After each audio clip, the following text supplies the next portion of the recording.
Well, ladies and gentlemen, may I have your attention, please? Our session is about to begin. Please be ready. Thank you.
We would like to acknowledge the presence of our honorable guest. Please welcome. Thank you.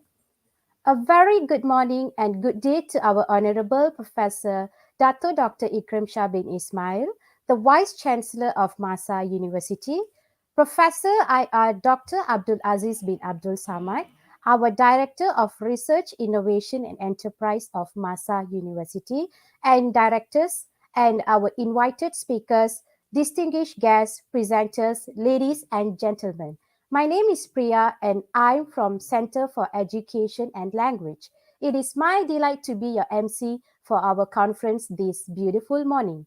On behalf of MAHSA University, we wish to extend our warm welcome to the MAHSA Online International Conference on Education and Applied Sciences 2022. To begin the conference with the blessings, I would like to invite Mr. Badrol to lead the Dua recitation and a moment of silence. Thank you. Please welcome Mr. Badrol. Hi, thank you. Assalamualaikum warahmatullahi wabarakatuh. Fatihah. Bismillahirrahmanirrahim.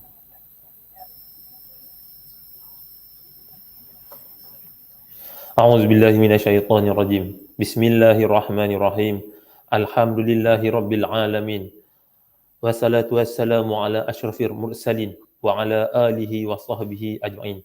Allahumma innaka qallaku azim, innaka sami'un alim, innaka ghafurur rahim, innaka rabbul arsyir azim, innaka barrul jawadul karim. Ya Allah, Ya Alim, Ya Hakim.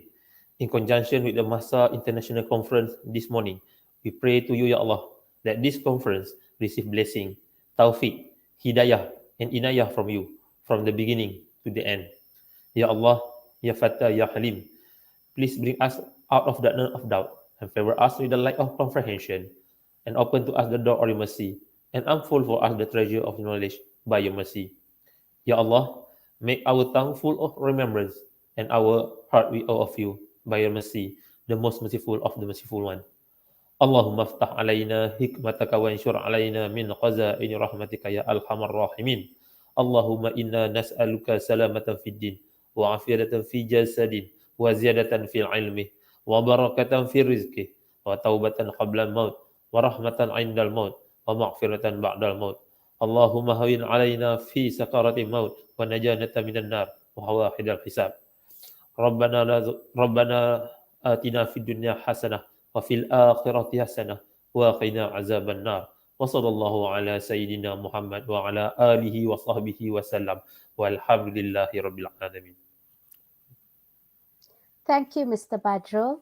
Dear Excellencies, distinguished guests, ladies and gentlemen, to begin with, I would like to invite Professor IR Dr. Abdul Aziz bin Abdul Samad, our Director of Research, Innovation and Enterprise of MAHSA University, to deliver his opening speech. Please welcome Professor IR Dr. Abdul Aziz. Thank you very much, Ms. Priya, for the kind introduction.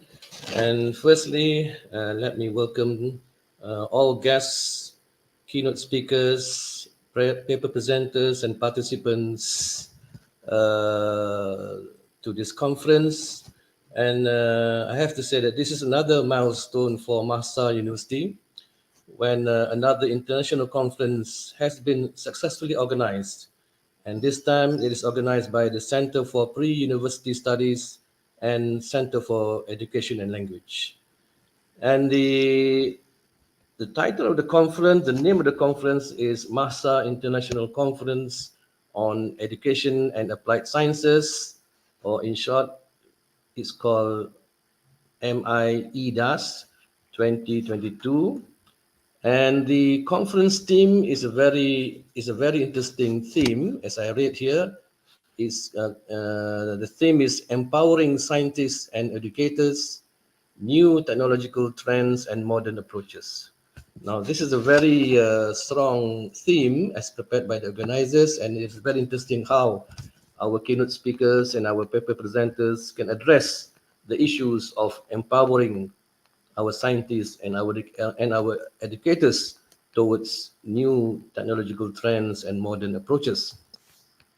Now, as we are quite aware, one of the one of the one of the one other equally important areas that I think should be addressed by this conference, as we are talking about education, is on education governance, because we have to be aware about when we say empowering, to what level of empowerment are we saying here? Now, I think we are quite well aware of, if we are following very closely in social media, there are various some viral issues that has been spreading around, and which involves a teacher who was taken to task for his disciplinary actions. So this teacher has been disciplined, and various issues has been thrown to this teacher because of his various ethical attitudes towards education. So these are some of the matters that we have to address and see how we can come up with the proper guidance about empowerment to our educators and our scientists. Now, the objectives of the conference is also very good. The aim of this conference is to bring academics, researchers, educationalists, and other groups concerned with education to share their practices, collaborate, and build networking opportunities.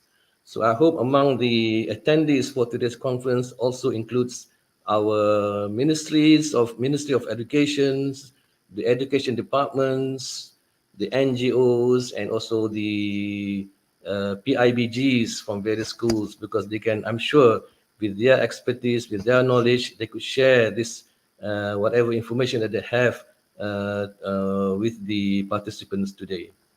The scope of the conference is also very wide, and so we hope that we can cover all those issues, all those scopes and tracks within the 1 day session. So I'm happy to say that our keynote speakers today, Dr. Putri Magat Ramley from the International Islamic University Malaysia, is here with us today, and also Dr. Betry Salvin Subramanian from MAHSA University, who will be presenting his knowledge towards sciences and education. So I must thank you to both our keynote speakers for being able to free of their busy schedule and to be with us in this very important conference. Now, I must say my thanks to the organizing committee members. There's a long list of names here, but I have to say a few. Firstly, my thanks to the advisors, Madam Masita and also to Associate Professor Dr. Veronica, and to the conference chair, Mr. Muhammad Badrul Azam bin Baharuddin. I'm sure the conference chair and his conference committee has been working very hard throughout these few months to ensure that this conference is well prepared and well organized. And finally, I must also thank for MAHSA Academic Solutions, or MAX as we call it here, for facilitating this conference and to make sure that the conference is run smoothly for the whole day today. So, and I can see that from the itinerary, it is packed with papers, and I hope the participants will be able to share their views and share among participants about what matters in the education as what we are talking about in this conference team. So with that, I would like to thank you again for inviting me, for giving you this welcoming address. I would like to welcome all the guests, the keynote speakers, and the participants to today's conference. And I hope all of you will have a very good and enjoyable time today in sharing your knowledge and sharing your information to all the participants today. With that, I thank you very much and all the best to everyone in this conference. Thank you. Thank you very much, Professor Doctor, for the remarkable speech, and we are much appreciated with your words and sayings. Thank you once again. Next, I'm honored to invite our Vice Chancellor, Professor Dr. Ikram Shah bin Ismail, to deliver an officiating speech. Please welcome Professor Dato. Thank you. Thank you, Priya. Assalamualaikum warahmatullahi wabarakatuh, and good morning. And warm thank you to Prof. Aziz for his opening speech just now. And I would like to welcome also our guest speaker, Dr. Putri Azlian Magat Ramley from the Faculty of Education, URA, and of course our very own Dr. Betry Salvin from the Faculty of Medicine, Bioscience and Nursing. I would also like to recognize the presence of Puan Masita, the Director of Center for Pre-Youth Studies, and also Associate Professor Dr. Veronica, Dean of Faculty of Health Sciences. Very good morning to all of you. We are here today to listen to keynote speakers in relation to a variety of tracks based on the evolving pedagogies and the practices in teaching and learning itself. It is a pleasant occasion for all of us, and I'm glad to be part of this wonderful conference. Ladies and gentlemen, the MAHSA International Conference on Education and Applied Sciences, or MIEDAS 2022, aims to bring together a diverse group of scholars for presentation within the conference program. The conference will cover multiple areas of fundamental and application of science and education, empowering scientists, educators, students, academicians, and industry researchers. This conference creates an opportunity for multidisciplinary networking through this diverse interdisciplinary platform. We believe that research has no borders and that multidisciplinary studies are vital for the future of humankind. Recently, Svante Pääbo, a Swedish geneticist who studied in the field of anthropology, was awarded the Nobel Prize in Physiology or Medicine 2022 for his discoveries concerning the genomes of extinct hominins and human evolution. Pääbo and many colleagues worked in a large multidisciplinary team and pioneered a new field of study, paleogenetics, which is a study of ancient human DNA. Their studies contribute to a significant understanding of modern human bodies and modern human disease vulnerabilities such as COVID-19. To further emphasize the importance of multidisciplinary studies, Lee et al. In 2021 discovered that 49.5% of the laureates of the Nobel Prize in Medicine have a multidisciplinary educational background. In their own words, multidisciplinary studies are becoming more and more frequent in Nobel Prizes in medicine. Ladies and gentlemen, I wish to stress that research has no borders and multidisciplinary studies are the future. May this wondrous conference serve as a venue for bridging gaps and sparking new ideas through multidisciplinary networking. I value your being here as well as your future collaboration. And finally, I would like to congratulate the organizers from both for Education and Language, Center for Pre-Use Studies, and MAHSA staff. Thank you.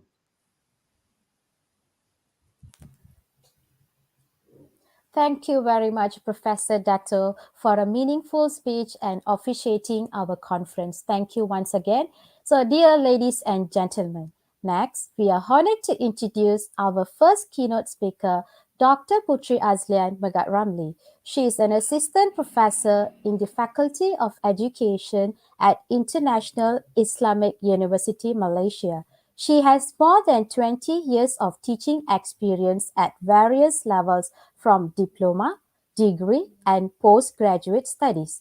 She obtained a PhD in education, a Master of Education, and a Bachelor of Human Sciences from International Islamic University, Malaysia.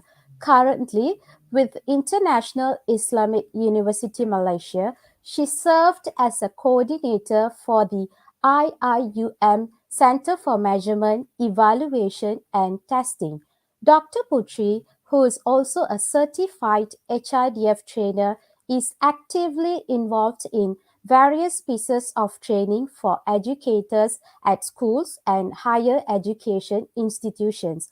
Without further ado, I would like to invite Dr. Putri to give the first keynote speech about the assessment strategies for 21st century learning. Please welcome Dr. Putri.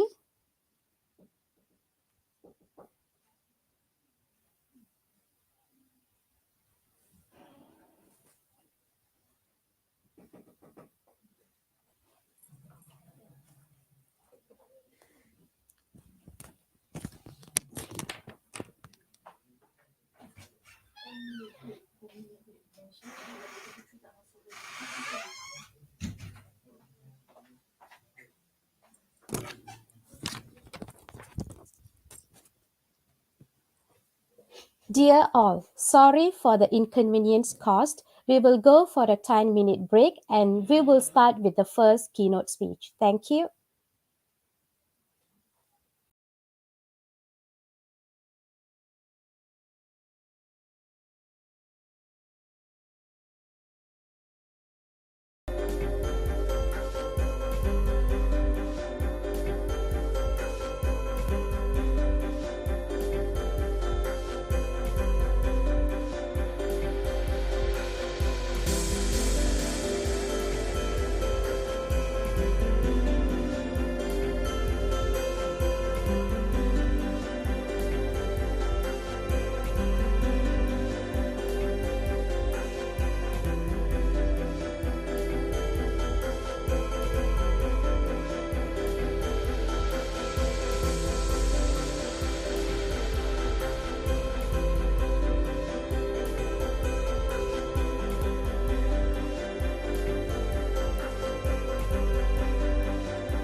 ladies and gentlemen.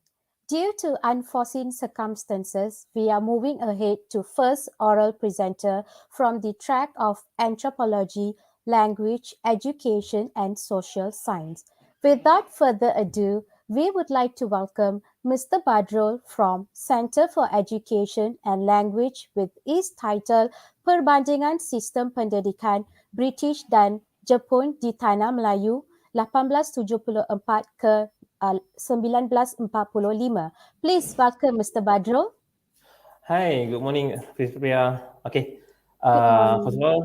all, terima kasih kerana beri peluang kepada saya untuk meneruskan tajuk kajian saya, untuk membentangkan tajuk kajian saya pada hari ini.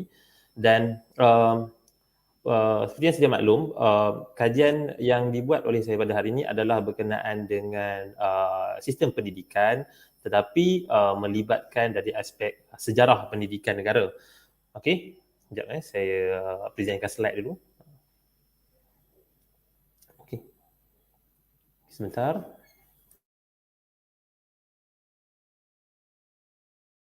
Sekejap ya. Nah.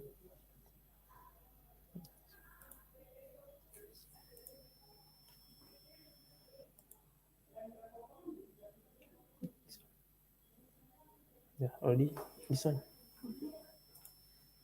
Already upload this one.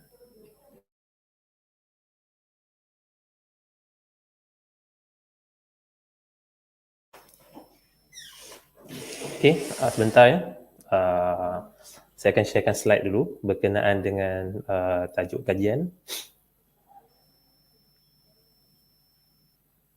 Okay, right.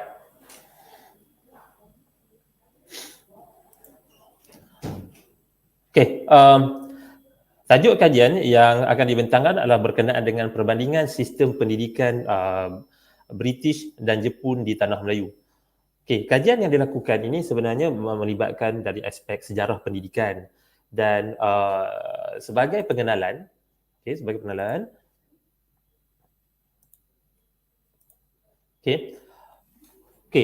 bila kita bincang berkenaan sistem pendidikan zaman penjajah, dua kuasa besar yang telah menjajah Tanah Melayu adalah British yang telah menjajah Tanah Melayu bermula daripada 1874 melalui perjanjian Pangkor, walaupun kita lihat secara realitinya sebenarnya penjajahan British bermula 50 tahun lebih awal. 1874 adalah campur tangan British secara rasmi melalui perjanjian Pangkor. Namun begitu, niat ataupun kita katakan British atau niat British untuk menjajah Tanah Melayu selamatnya telah bermula pada tahun 1824 lagi apabila berlakunya perjanjian Inggeris Belanda yang mana membahagikan kawasan Tanah Melayu ini terbagi kepada dua. Okay. Dan perjanjian Pangkor pada 1874 telah menyebabkan campur tangan British secara rasmi di Tanah Melayu dengan pengenalan sistem residen, penasihat di setiap negeri-negeri Melayu. Dan kalau kita telusuri perjanjian ataupun penjajahan British Tanah Melayu ini sebenarnya berada pada dua tahap, iaitu sebelum Perang Dunia Kedua, iaitu sampai tahun 1941 dan selepas Perang Dunia Kedua. Okay. So, dan kalau kita lihat tempoh campur tangan British di Tanah Melayu ini adalah hampir 170 tahun. Cumanya, apa yang menarik berkenaan dengan campur tangan British ini, kedua-dua tahap ni pemikiran ataupun tindakan British terhadap dasar yang dibuat di Tanah Melayu itu sedikit berbeza. Okay. Kemudian pula kita melihat tentang penjajahan Jepun. Penjajahan Jepun telah bermula pada tahun 1941 apabila Jepun telah menyerang Tanah Melayu melalui Kota Baru, Kelantan, kemasukan mereka melalui Kelantan dan melalui Singgora dan juga Patani. Kalau kita lihat kemasukan Jepun melalui ketiga-tiga kawasan ini sebenarnya adalah kesan daripada kedatangan ataupun kesan daripada perjanjian yang dibuat oleh Jepun dengan pihak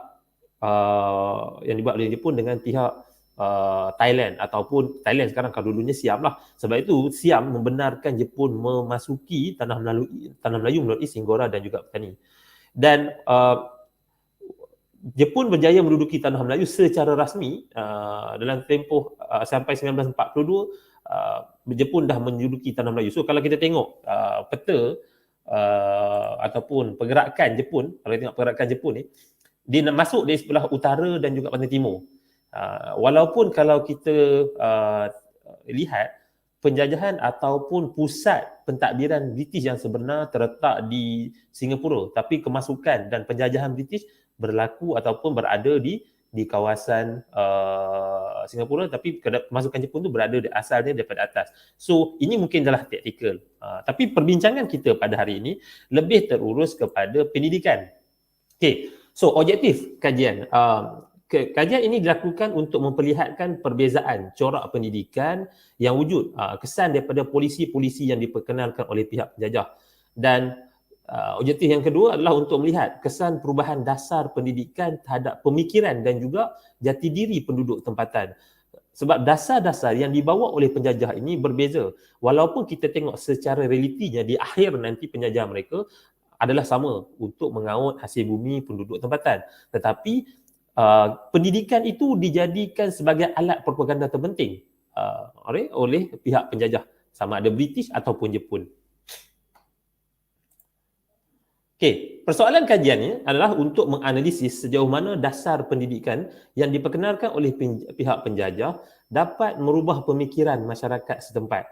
Dan kajian ini juga dilakukan untuk melihat kesan polisi yang diperkenalkan oleh pihak penjajah British dan Jepun terhadap perkembangan sistem pendidikan tempatan. Sebab sistem pendidikan tempatan sebelum kedatangan penjajah, Tanah Melayu sudah ada sistem pendidikan sendiri, cumanya adalah bersifat tradisional. Pendidikan Tanah Melayu pada ketika itu lebih terarah kepada keagamaan. Okay? Tetapi bila kedatangan British, dasar pendidikan yang diperkenalkan itu adalah untuk memberi kemudahan kepada British. Dan yang persoalan kajian yang ketiga adalah untuk mengkaji impak sistem pendidikan terhadap sistem pendidikan vernakular yang telah wujud. So, impak sistem pendidikan Jepun terhadap pendidikan vernakular. Sebab bila British membawa sistem pendidikan vernakular dan ianya diimplement untuk memastikan dasar pecah dan perintah British berada di Tanah Melayu ini terus kekal, tetapi kedatangan Jepun ia berbeza. Sebab kalau kita lihat nanti, kedatangan Jepun itu adalah dia sebolehnya untuk menghapuskan sistem pendidikan vernakular.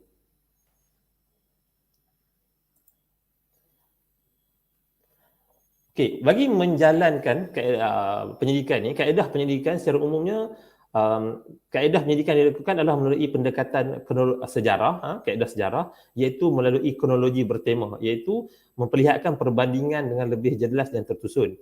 Dan analisis terhadap kajian ini adalah dipecahkan pada dua bahagian, iaitu bagi melihat perbezaan yang wujud melalui polisi yang diperkenalkan, so sama ada daripada pihak British dan juga Jepun. Dan bahagian pertama memfokuskan pendidikan yang diajarkan oleh British 1874 sampai 1941, dan bahagian kedua akan melihat berkenaan dengan dasar pendidikan yang dibuat oleh pihak Jepun 1942 sehingga 1945. Okay, mungkin tanya kenapa 1945? 1945 adalah di akhir di mana Jepun menyerah kalah apabila Hiroshima dan Nagasaki telah dibom oleh pihak Amerika. Okay. So kajian ini saya lakukan dengan menggunakan sumber-sumber premier yang diperolehi daripada arsip negara seperti mikrofilm dan juga file-file rasmi kerajaan, laporan tahunan, sebagai contoh Straight Settlement Original Correspondent iaitu CO 273 dan 717, dan jangan lupa juga penelitian juga dilakukan terhadap artikel dan serta petikan akhbar ya tempatan. Sebab semasa penjajahan Jepun ada juga akhbar-akhbar yang berbahasa Jepun kemudian yang telah ditranslate berada di arsip negara. So kaedah pendidikan sejarah kita ambil daripada akhbar-akhbar dan juga file-file rekod rasmi kerajaan lah. Okey, isi utama dapatan kajian. Okey, kita melihat tentang pendidikan British. Okey, pada peringkat awal kita tahu bahawa British sebenarnya telah menjajah tanah Melayu dengan jangka masa yang agak lama. So, dasar pendidikan yang diperkenalkan oleh British adalah berubah dari semasa ke semasa. Selain daripada itu, British juga sangat memahami bahawa masyarakat Melayu ini sebenarnya tidak boleh ditekan. Itu yang kajian yang dibuat oleh Frank Sutherland dan juga Sutherland ini adalah seorang resident British di tanah Melayu yang memperlihatkan bahawa dia kata orang Melayu ni tak boleh ditekan. Kalau orang Melayu ni kalau nak menjalankan dasar perlu secara berlemah lembut, slow katanya. So pada peringkat awal British dia tidak berhasrat untuk nak majukan sistem pendidikan. So sistem pendidikan pada peringkat awal adalah datangnya daripada golongan mubalik. So pendidikan awal atau pendidikan rendah tidak melayakkan orang Melayu untuk terlibat dengan pentadbiran kerajaan. Dan inisiatif untuk membuka sekolah atau pendidikan awal ni bukanlah dilakukan oleh pihak kerajaan tetapi dilakukan oleh kumpulan bebas. Sebagai contoh, sekolah Inggeris pertama yang ditubuhkan di tanah Melayu berada di Pulau Pinang. Kalau kita tengok Penang Free School. Ini dilakukan oleh Betry Anglican pada tahun 1816. So bukan daripada pihak kerajaan. Kemudian British kemudiannya barulah selepas sekolah-sekolah percuma atau sekolah-sekolah Inggeris ni diwujudkan oleh golongan-golongan persendian, barulah adanya campur tangan British secara tidak langsung. Ini dapat dilihat daripada rekod 2717 yang mana adanya peruntukan yang diberikan oleh pihak British kepada sekolah-sekolah yang berada di tanah Melayu. Okey, sekolah Inggeris adalah disediakan untuk semua kaum berada di tanah Melayu. Tapi macam saya kata, peringkat awal adalah untuk sebagai asas saja. Dan ianya sekolah Inggeris ni bukanlah semua orang mampu untuk pergi kerana dia berada di bandar. Dan ianya bertujuan untuk melahirkan pegawai rendah untuk berkhidmat dengan British. Dan pada peringkat awal ia ditawarkan kepada anak-anak raja saja. Anak-anak raja saja. So ataupun anak golongan berbesar. Orang biasa ni susahlah nak masuk kepada sekolah Inggeris. Kalau orang biasa dia akan masuk sekolah Melayu. Ataupun sekolah Melayu macam dia hanya sampai terhadap pengenalan saja ataupun hanya sampai kepada pendidikan asas saja. Okey, pegawai British seperti Hugh Clifford dan Frank Sutherland berpendapat bahawa golongan besar ni akan mudah bekerjasama jika mendapat pendidikan British. So ada faktor doktrinisasi yang dibuat oleh British supaya golongan pembesar-pembesar Melayu ini diberikan pendidikan barat dan ideologi barat itu dapat, budaya barat itu dapat diterapkan.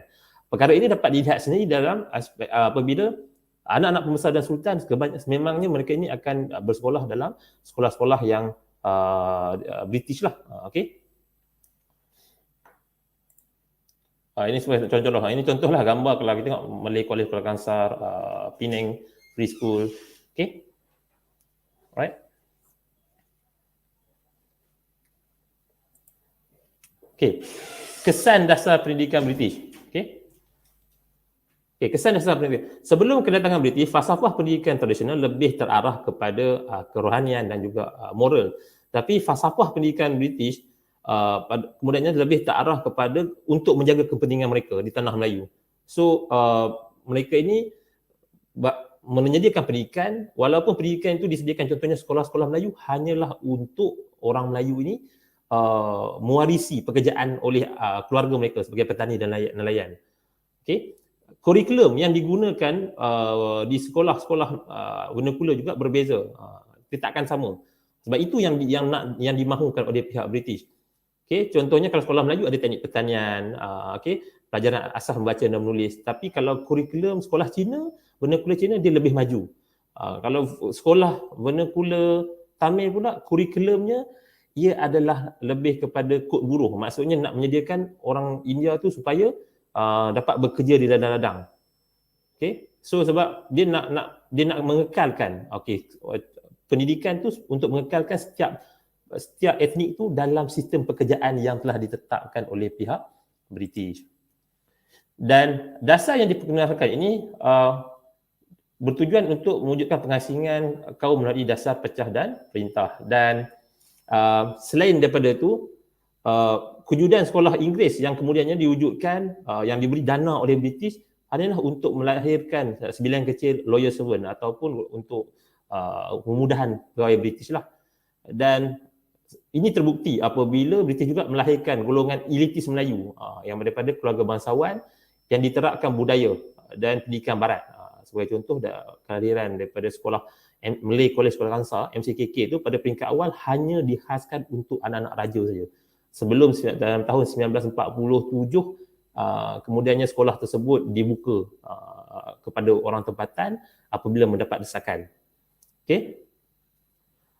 Wujudnya dualisme dalam pendidikan iaitu untuk mengekalkan satu skor dan juga untuk memastikan orang persahabatan British dan penduduk tempat dan raja-raja orang raja ni dapat diteruskan.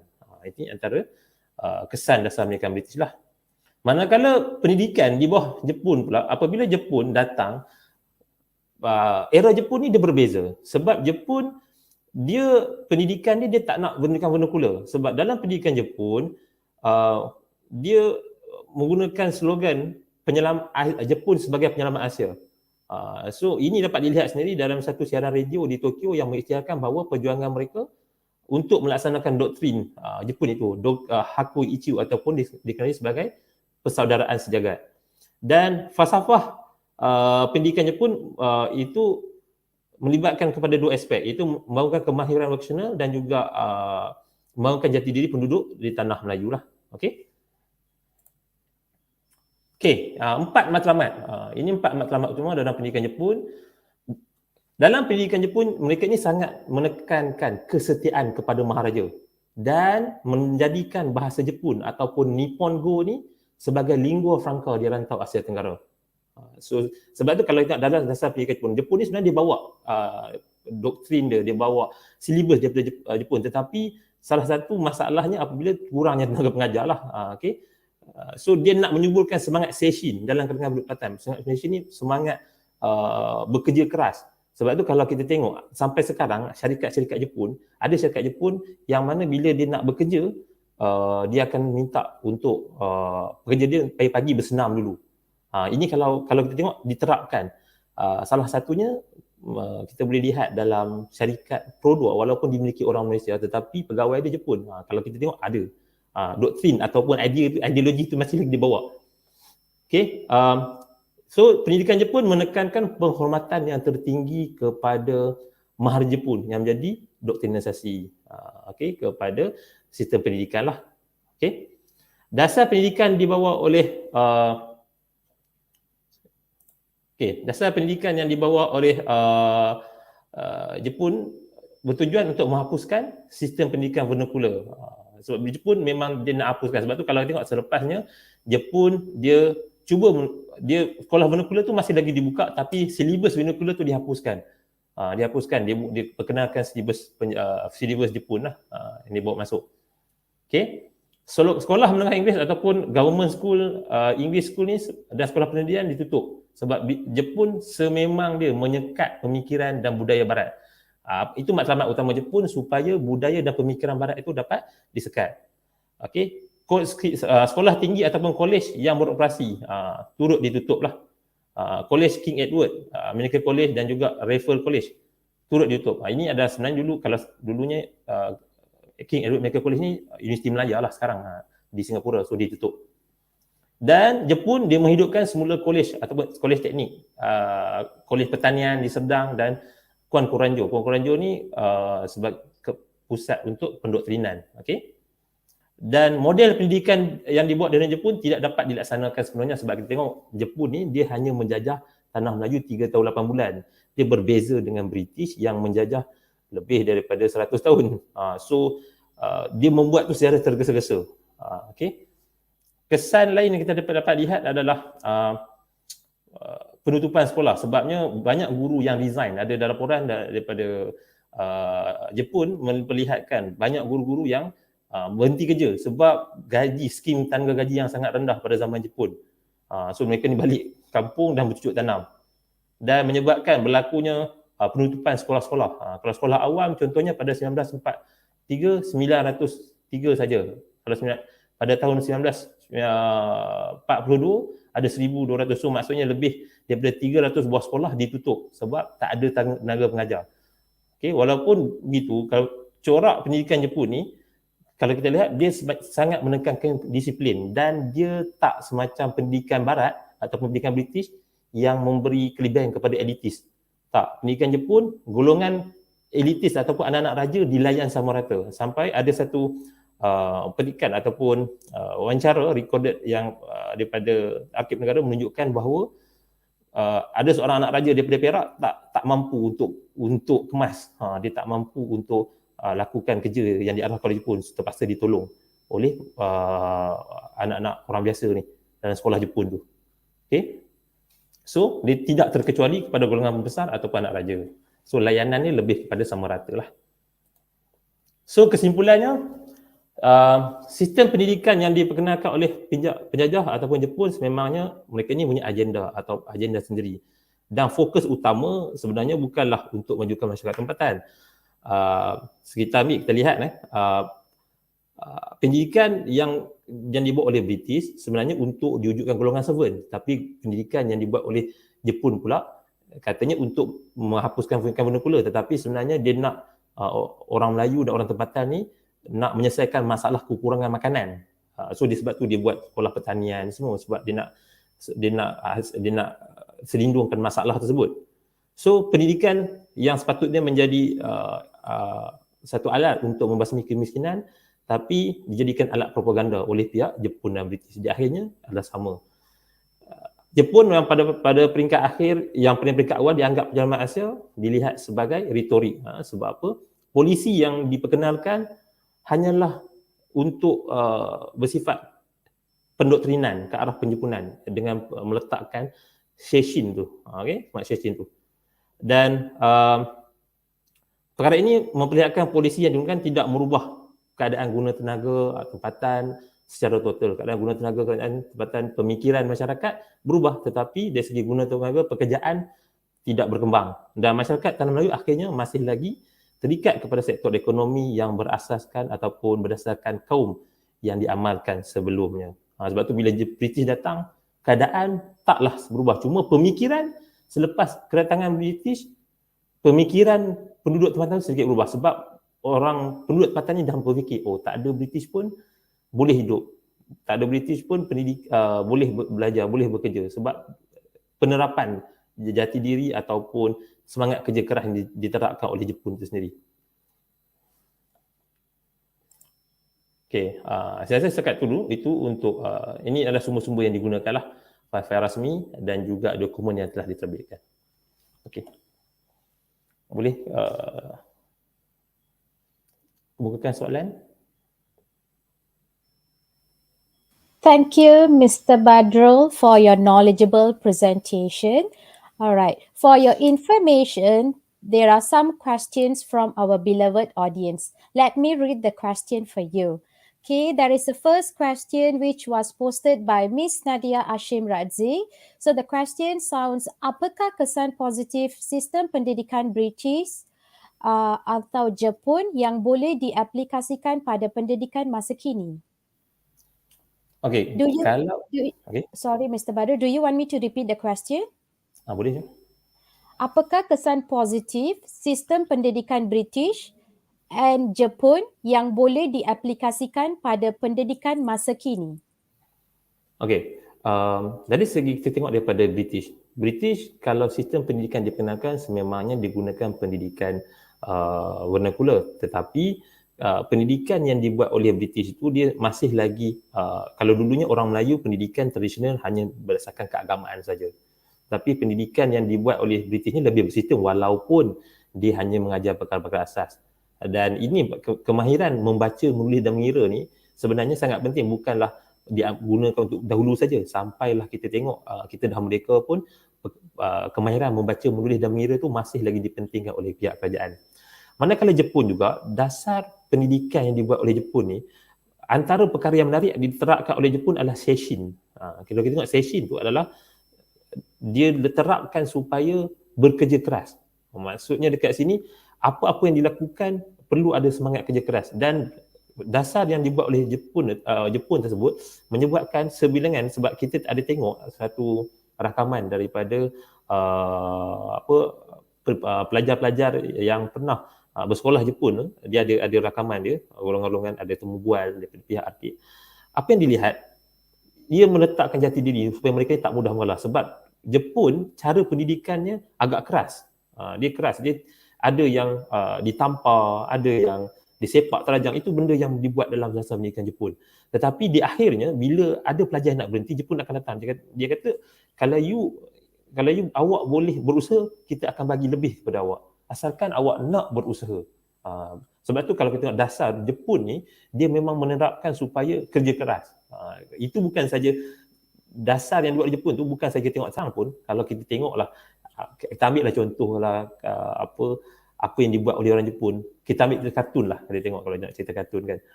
Orang Jepun ni kalau kartun, kalau suami tu dia balik kerja, dia tak akan balik kerja awal. Kenapa dia tak nak balik kerja awal? Sebab kalau balik kerja awal, dia balik awal daripada jiran dia malu. So dia akan balik lebih lambat. Orang Jepun tu dia macam tu, dia nak berlumba supaya siapa yang balik paling lambat. Itu sebab semangat kerja keras yang diterapkan oleh Jepun tersebut. Doktrinisasi itu berlaku dalam orang Jepun dan dia cuba terapkan. Itu dibawa kepada penduduk tempatan lah. Okay.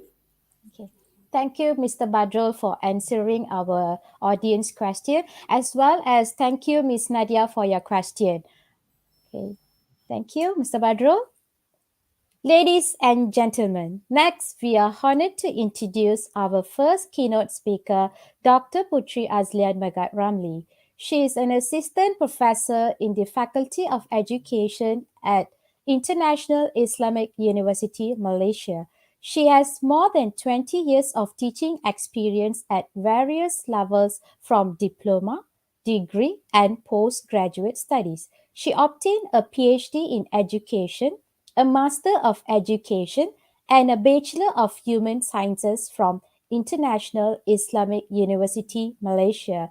Currently, with International Islamic University, Malaysia, she served as a coordinator for the IIUM Center for Measurement, Evaluation, and Testing. Dr. Putri, who is also a certified HRDF trainer, is actively involved in various pieces of training for educators at schools and higher education institutions. Without further ado, I would like to invite Dr. Putri to give the first keynote speech about the assessment strategies for 21st century learning. Please welcome Dr. Putri. Hello, thank you, Ms. Priya. I hope my voice is clear.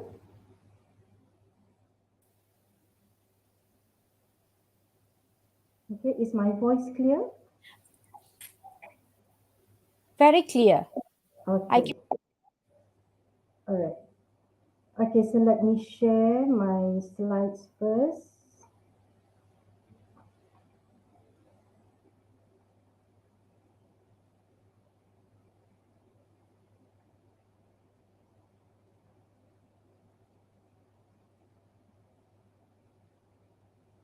Okay, so my keynote speech today will be regarding assessment strategies for 21st century learning. I know that this is a very debated issue currently. Okay, and first of all, I would like to extend my appreciation to the organizer of the conference, and I am very honored to be invited as the keynote speaker for this conference. And I would like to begin my keynote speech by sharing some astounding facts about the current scenario of our Malaysian education system. Okay, first, in 2020, it has been reported by the Malaysian Statistics Department that 71.2% of the SPM leavers did not pursue their studies. Okay. Second, in 2021, Ministry of Education reported that 24,942 of 407 registered candidates for SPM did not sit the exam. And third, in the same year, Ministry of Education also reported that 45,526 candidates failed in SPM. And okay, the last one. Okay, in 2021, the Malaysian Statistic Department reported that the unemployment rate among graduates increased to 22.5%. Okay, and recently it has been viral about a primary school teacher who forwarded his complaints on FB about the current education system. Okay, among the issues being highlighted is about the high level syllabus, okay, for primary school students. Okay, and we also hear the voices of parents, okay, who ask for the UPSR exam to be returned. Okay, there are a lot of criticism of the classroom assessment or pentaksiran bilik darjah currently. Okay, so looking at this scenario, okay, what can we say about our current education system? What is wrong with our education system?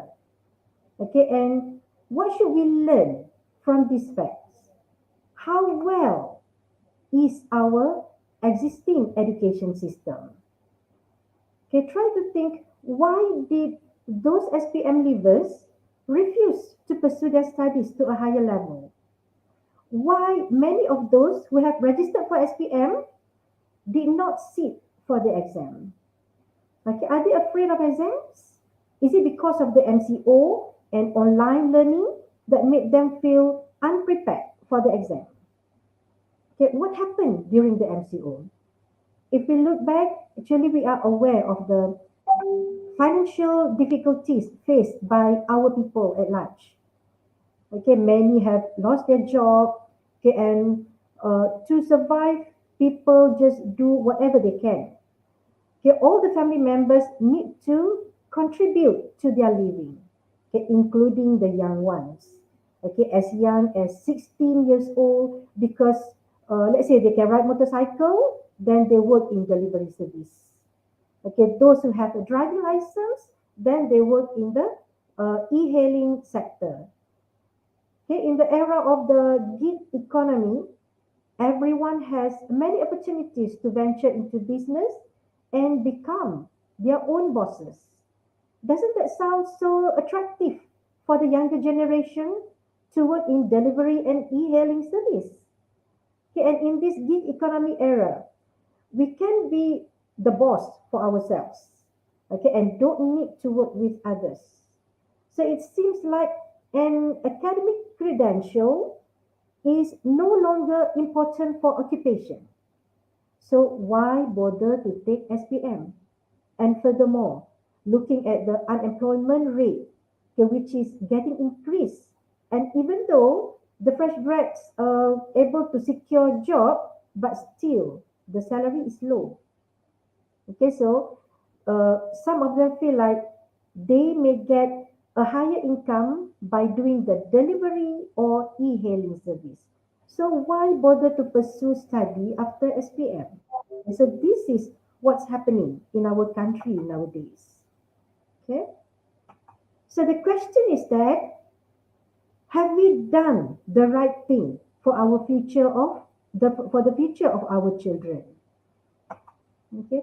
And how to ensure the learning, teaching, and assessment strategies are relevant with the 21st century skills. Okay, and all in all, whatever been mentioned just now is the results of the commodifications of education. Okay, so this is the commodifications of education orientation, whereby academic credentials have been commodified. Academic credentials have been seen as a commodity.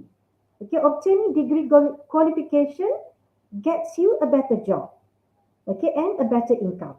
Okay, and in other words, a certified level of education is a commodity. Okay, something that is useful, okay, and can be turned to commercialized advantage. Viewing education as a commodity has several consequences. Okay, when the graduates of the educational institutions are seen as the products of the institutions, the focus was on the outputs of the curriculum, not the outcomes. Okay, so what are the outputs and what are the outcomes? Okay, previously we were too much concerned about producing the human capital for the country. Okay, that is the direction. Okay, at a higher level, okay, even at the secondary level, okay, to prepare the main power of the nation. Okay, those are the expected outputs of the university education. But now we shifted to focus more on the outcomes rather than the outputs. Okay, so look at this analogy. Okay, so you can see that, okay, this analogy is to give you a better understanding of the differences between the output and the outcome. Okay, so let's say we want to bake a cake. So the inputs here, okay, are the ingredients. Right, so whatever things that we need in order to bake cakes. The process is baking. Okay, then the output is a cake. The outcome of baking the cake is giving happiness, okay, to those who eat it. And of course, also giving happiness to the baker as well, right? Because people like what she baked, okay, or maybe because she able to get the payment from the cake that she baked. Okay, so the same with the education process. Okay, so the input here, okay, those are the curriculum and the course syllabus. The process is the learning and teaching strategies and also the assessment strategies. So what are the outputs? Okay, the gradients and also the qualified manpower. Okay, qualified manpower because of the academic credentials. But the outcome now is, okay, then our country may have competent and accountable manpower. Okay, and more important, responsible citizen for the country. Okay, because of the education. Okay, so that is in the bigger perspective. Okay, so when we focus on the output, okay, graduates, qualified manpower here, academic credential is associated with salary. So whenever this young generation aware that they are also able to earn more without having degree. Okay, so they will lose interest in pursuing their study at a higher levels. Okay, now let us understand what is 21st century learning. Okay, in order for us to go further, okay, on what assessment strategies for 21st century learning, first we need to understand the definitions, okay, of this 21st century learning. Okay, the first one, 21st century learning is all about the learner driven. Okay, so what is learner driven here? Learner driven here, whereby the students master content while producing, synthesizing, and evaluating information. The student must master all the informations here. Okay, and student must develop strong critical thinking and interpersonal communication skills in order to be successful in increasingly fluid, interconnected, and also complex world. Okay, so we can see in this 21st century learning, it builds upon such past conceptions of learning as core knowledge. Oh, I'm sorry.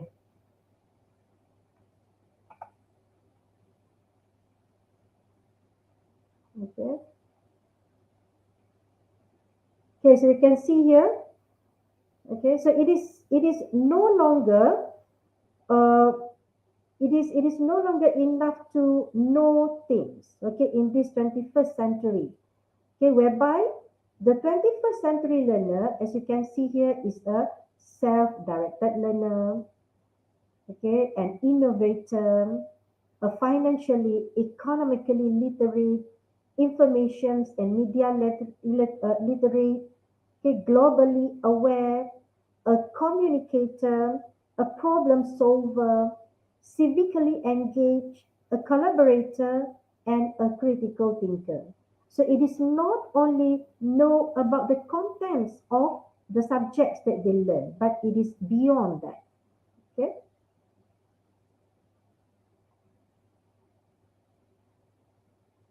Okay, the second one, 21st century learning is about the usage of high technology learning tools. Okay, so what are these high technology learning tools? Okay, whereby this is very important, okay, to be applied in this 21st century learning, because these high technology learning tools can leverage, okay, the learning, okay, in order to create an engaging and personalized environment, okay, to meet the emerging educational needs of our generation, okay, of the current generation. Okay, so this focuses on preparing students to be learners of life. Okay, so the internet, which has enabled instant global communication and also access to information, likewise holds the key to enacting a new educational system where students use information just at their fingertips, okay, and work in teams, okay, in order to accomplish more than what one individual can alone, mirroring in this 21st century workplace. Okay, so you can see the various tools, okay, for this e-learning. Okay, and the third one, 21st century learning is also about global classroom.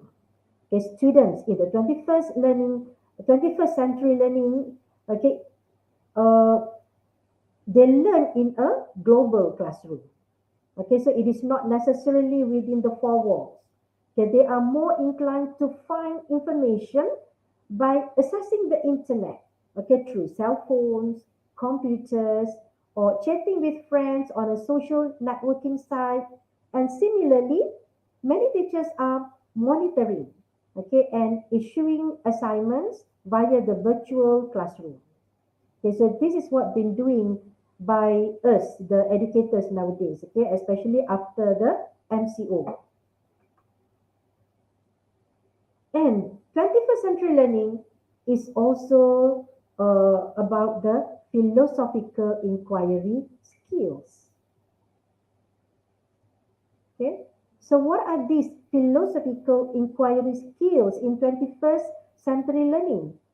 We have to remember that the elements of 21st century learning are to ensure that students gain the necessary skills for competency and success within their specific environment and also culture.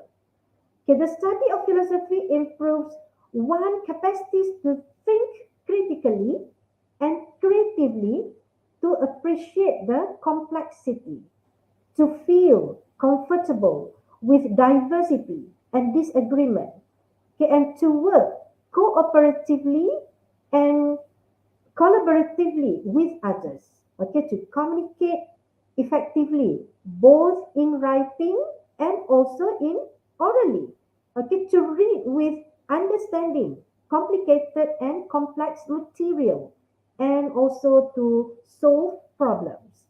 So our global society is in constant flux, and since the advance of the internet, the average connected human is bombarded with billions of bytes of information each day. Okay, so how do you separate the truth from the untruth? Okay, the media or government spin from fact, okay, or reality from hearsay that has gone viral. Okay, law, ethics, okay, justice, politics, okay, something about religions, about the climate change. Okay, the topics from the front page of, let's say, our local newspaper here, okay, all have the underlying ties to philosophy. Okay, so now more than ever, our society okay, needs world citizens who have the capability, okay, for analytical skills, okay, to make informed assessment about the world around them and have the written and oral communication, okay, with uh, skills to share their opinion, okay, their ideas with others. Okay, so philosophy is not an ancient, okay, and or antique discipline. It is an essential intellectual pursuit for life in the 21st century and beyond, whereby the students will be exposed on, okay, how to forward the inference questions, okay, based on what they have read, okay, and also the interpretation questions, and also how to ask the reflective questions. Okay, so those are the important skills in the 21st century learning. Okay, and the other okay, scenario for the 21st century learning, okay, whereby, okay, it is important for the students in 21st century learning to have the transversal skills. Okay, so what is this transversal skills? So you can see there are so many things here.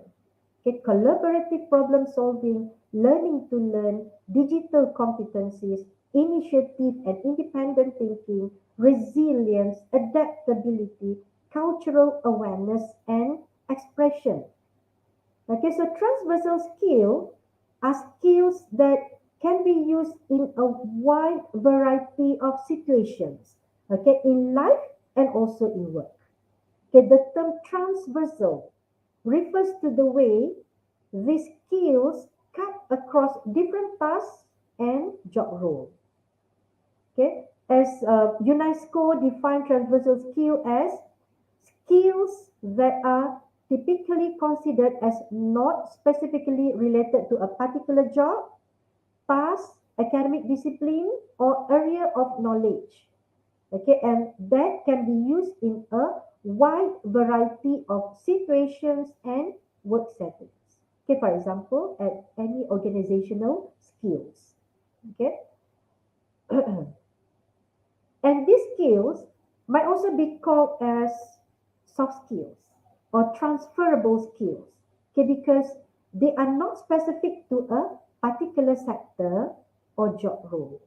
Okay, so the term transversal refers to the way this skill cut across, okay, different tasks and roles, just like a transversal lines in geometry.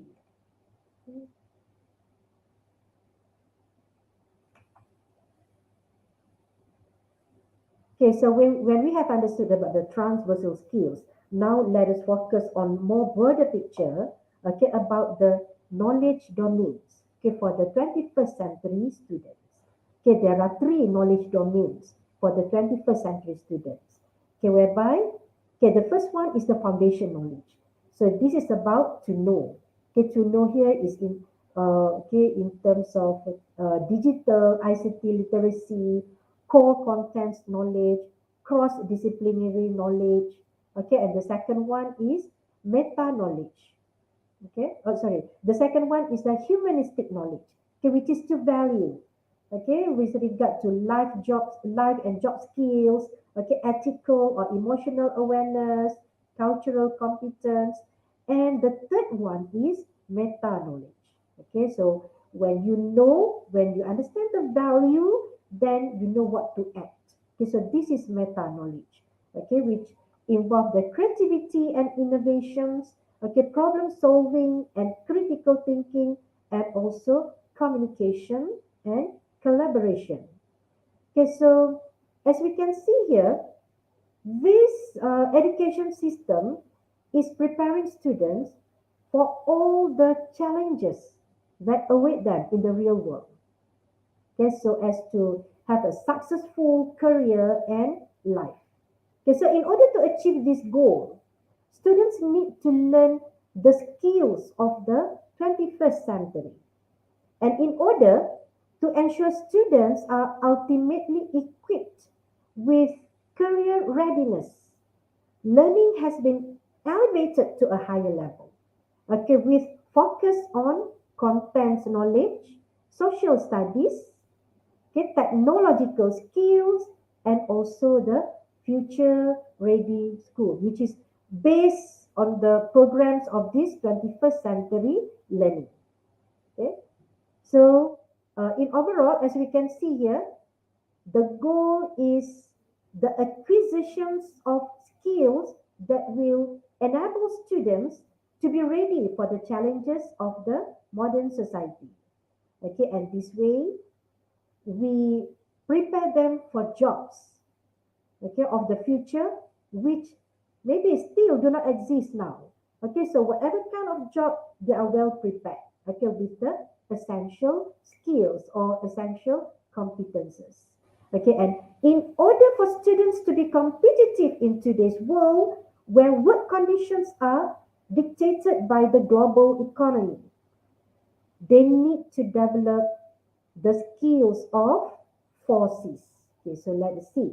What are these 4Cs? Okay. Okay, but before that, we have to understand what are the effective strategies, okay, for this 21st century learning. Okay, I think I skipped one slide just now. Okay, let me go back. Yeah. Okay. Because I mentioned about the 4Cs just now. Okay, so this 4Cs is related to creative, critical thinking, creativity, collaborations, and communication. Okay, let me find the slides. It's somewhere here. Okay. So what are the effective assessment strategies for 21st century learning? Okay.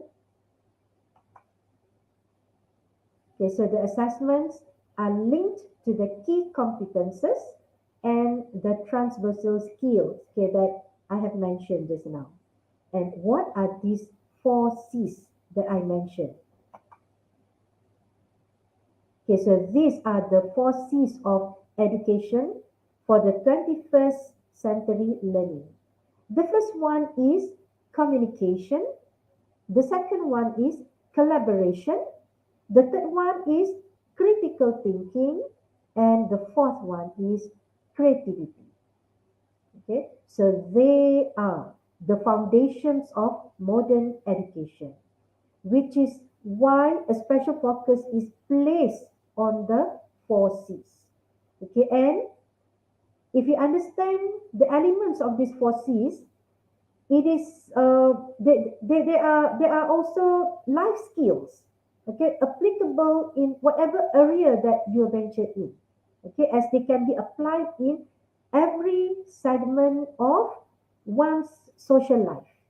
Okay, given that it includes independent work and also problem solving, critical thinking, okay, is often the most highlighted, okay, of the four.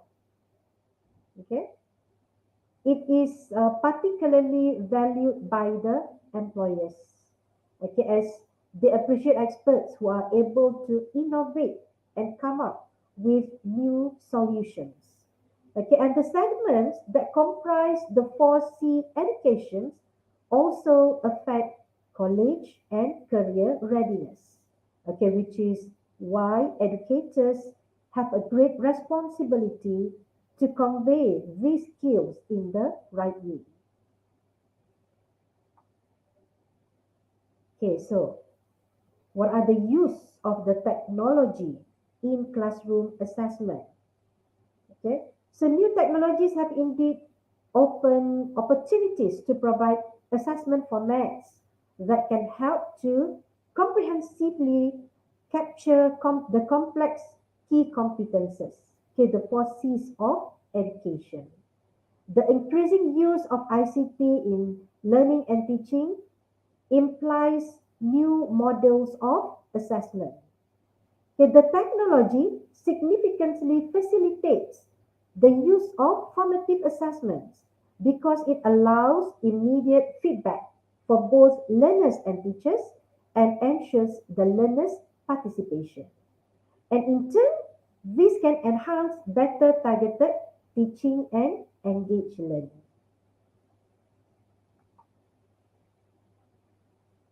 Okay, I would like to share with you. This is one study that been conducted by Institute for Prospective Technological Studies, KIPTS here. Okay, whereby they found out from their study that there is a need to mainstream ICT-enabled learning innovations. Okay, and as part of it, the need to reform the assessment practices. The proposal is to reform assessment strategies and examination system in a way that first at national level, okay, to assess both factual knowledge and the key competences, then at the classroom level, okay, to shift the ownership of assessment from teachers to the learners. Okay. Okay, and it is also to promote the formative assessment forms where, as you can see here, they are considered to be an integral part of the learning process. Okay, so we can see here there's several technology-based assessment formats that have a strong potential in assessing a wider range of skills.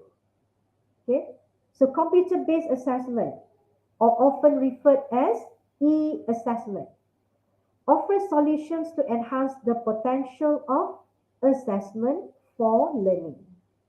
The computer-based performance assessment may potentially assess more complex performances through simulations, interactivity, the collaborations, and constructed response formats, and increasingly sophisticated ICT programs that score open-ended performances, okay, that may address concerns regarding reliability of human scored assessments and also the validity of multiple choice assessment that do not effectively measure higher order skills.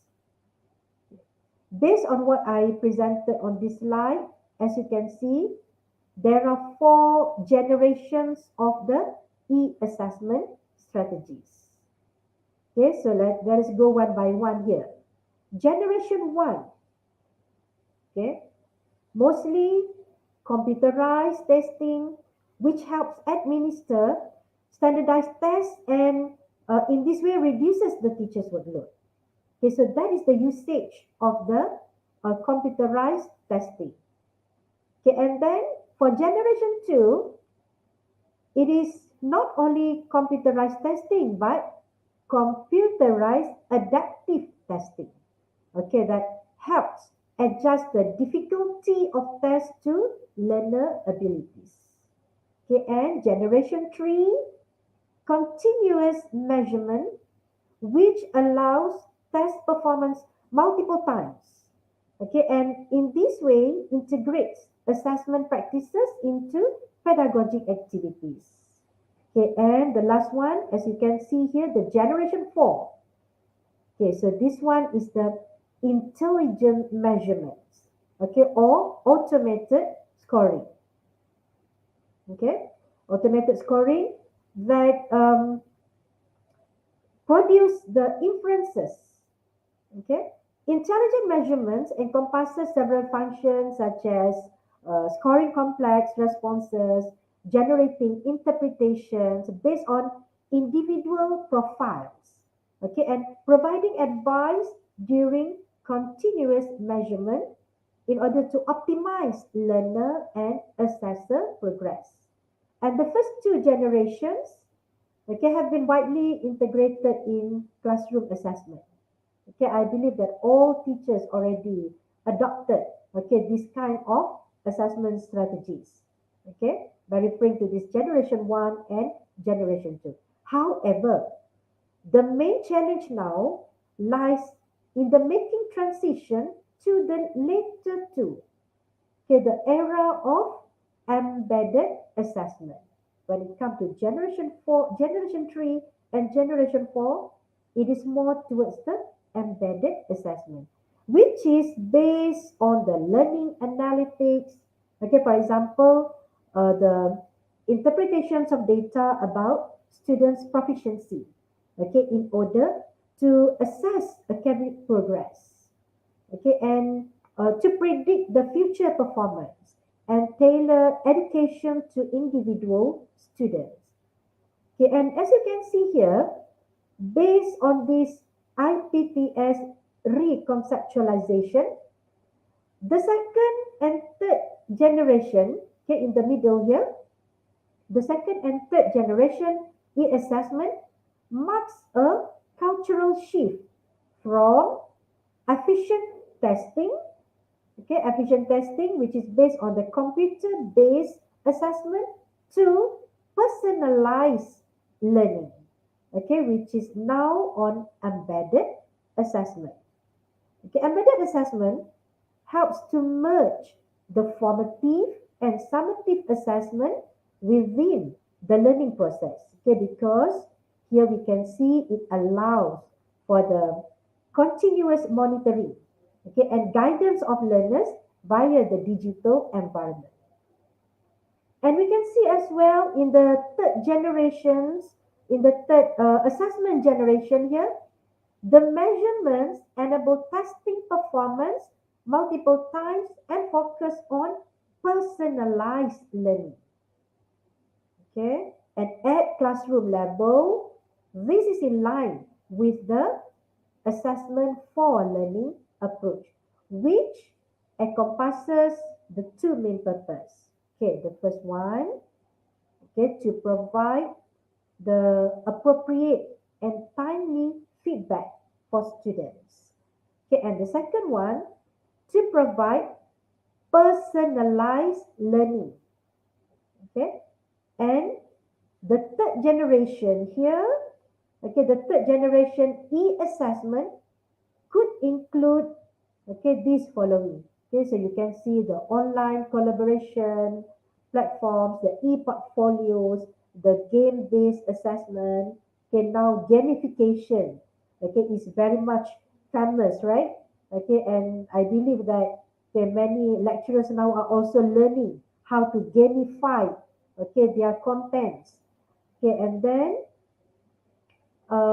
the computer-based quizzes, okay, and simple games, and also maybe it is something related to the multimedia science experiments, the virtual worlds and games, the computer simulations and virtual laboratories, and data mining, okay, and analysis. Okay. Okay, now let us go through. I give a few examples here of the assessment strategies. Okay, let's look at the first one, the e-portfolios. Okay, we are familiar already with portfolios, but now we shift to e-portfolios. So here that we can see that how technologies help to effectively use portfolio assessment. Okay, e-portfolios are powerful tools for improving communications in the mother tongue, communications in foreign languages, and cultural awareness and expression competences. Okay, and they can also be used for collaborative purposes. Okay, because teachers and peers can easily produce their feedback. Okay, and this tool is based on data mining principles. Okay, however, to fully employ such tools, teachers need additional support. Okay, because this is usually our problem. Okay, currently teachers often lack of understanding that e-portfolios can encourage online collaboration, okay, self and peer assessment, and help acquire learning to learn skills. Okay, so the opportunity of e-portfolios are not fully employed. Okay. Okay, let's go for the second one. Okay, there are many tools for online feedback, which is also important for the 21st century learning. Okay, so as we have those e-assessment, okay, that I have discussed just now, such e-assessment practices can be highly beneficial for students' learning outcomes, but to be effective, they must be integrated into the pedagogy or the teaching method. Okay, so it requires a self-regulated learning and improve e-learning effectiveness. Okay, there are 5 strategies.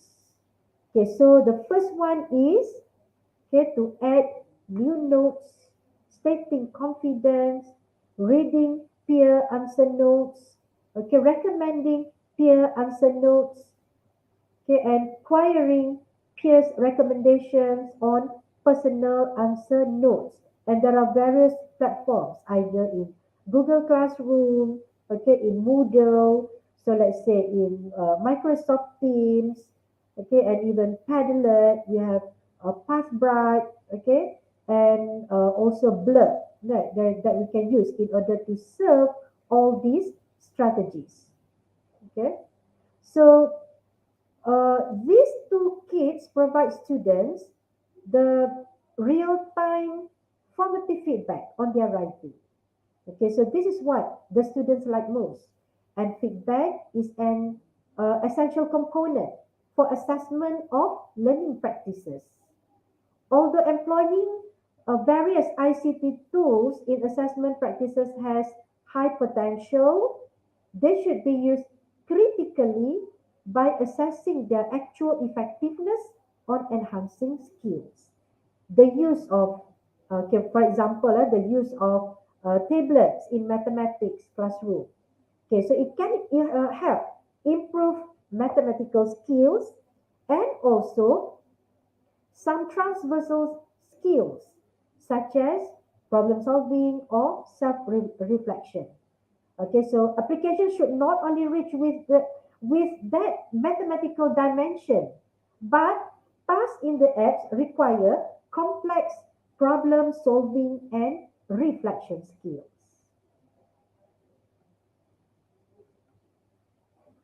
Okay, the next one, okay, as you can see in the e-assessment strategies just now, okay, there is also learning analytics.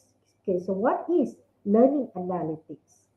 Okay, so it is stated here, refers to the interpretations of wide range of data produced by and gathered on behalf of students in order to assess academic progress, predict future performance, and spot potential issues. Okay, and the tool analyzes students' programming behaviors in the programming environment. Okay, after identifying the learning traits of pupils, teachers can group students according to their level. During group work in the classroom, pupils receive assignments to solve programming problems. Okay, maybe you are also aware when you browse through the social media, maybe you are interested in one kinds of advertisement and you click that one.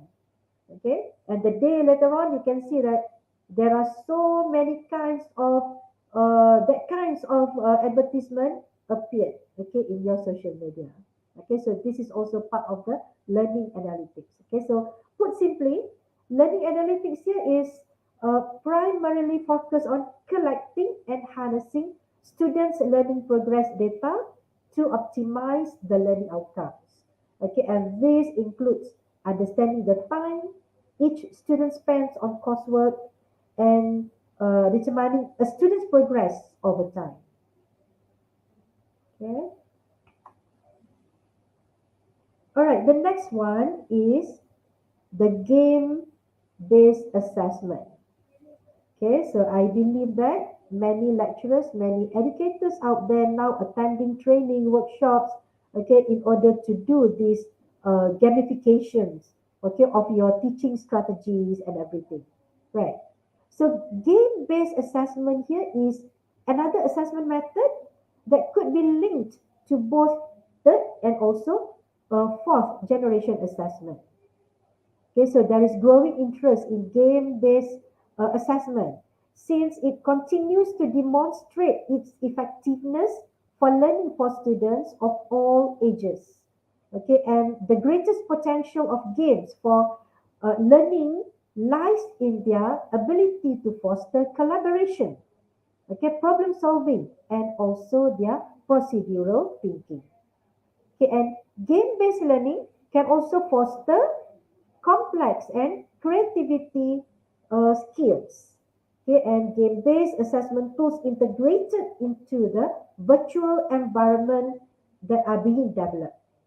Okay, so game-based assessment can have a format of simple quizzes. Okay, but can also integrate more advanced methods. Okay, for example, I believe that many of you have used Kahoot, quizzes, right? Okay, so you use this for the formative assessment in the classroom. And this is an interactive way of quizzing where teacher can facilitate the game in a similar way as in a TV shows.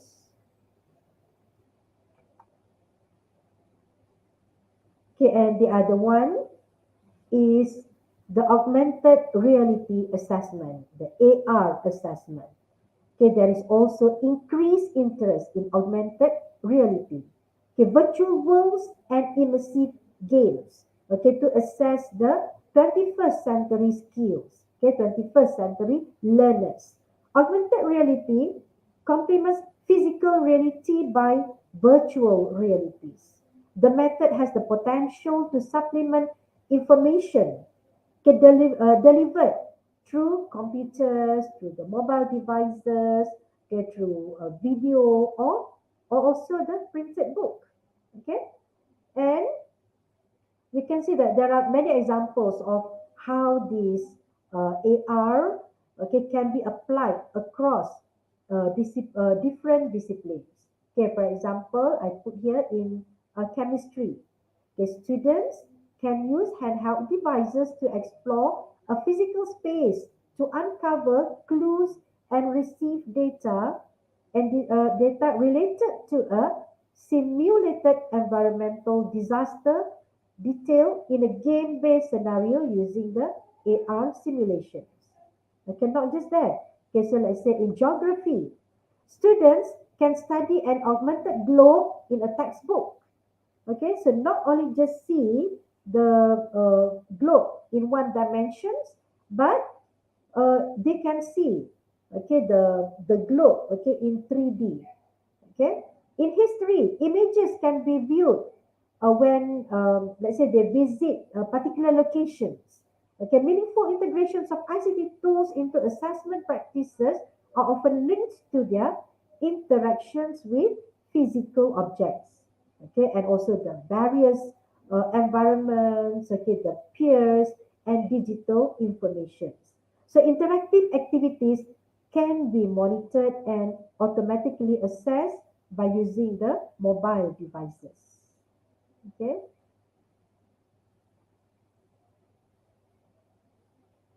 Okay, so as a conclusion, okay, I try to make it short. Yeah? Okay, although technologies play an important role in contemporary classroom and assessment strategies, still they should be carefully implemented.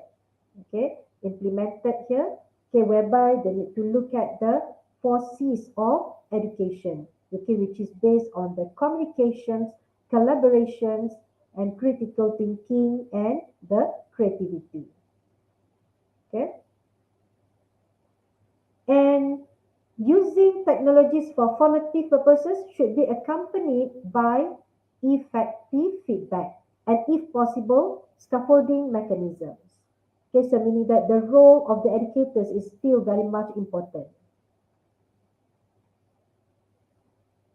And the most important thing, okay, before choosing technologies, clear goals need to be set. Okay, so educational assessment strategies in 21st century learning should have a clear understanding that assessment implies learning, taking into considerations its interconnectedness with curriculum development and also teacher education. All assessment practices used in the classroom need to adhere to overall technical requirements such as being valid and reliable.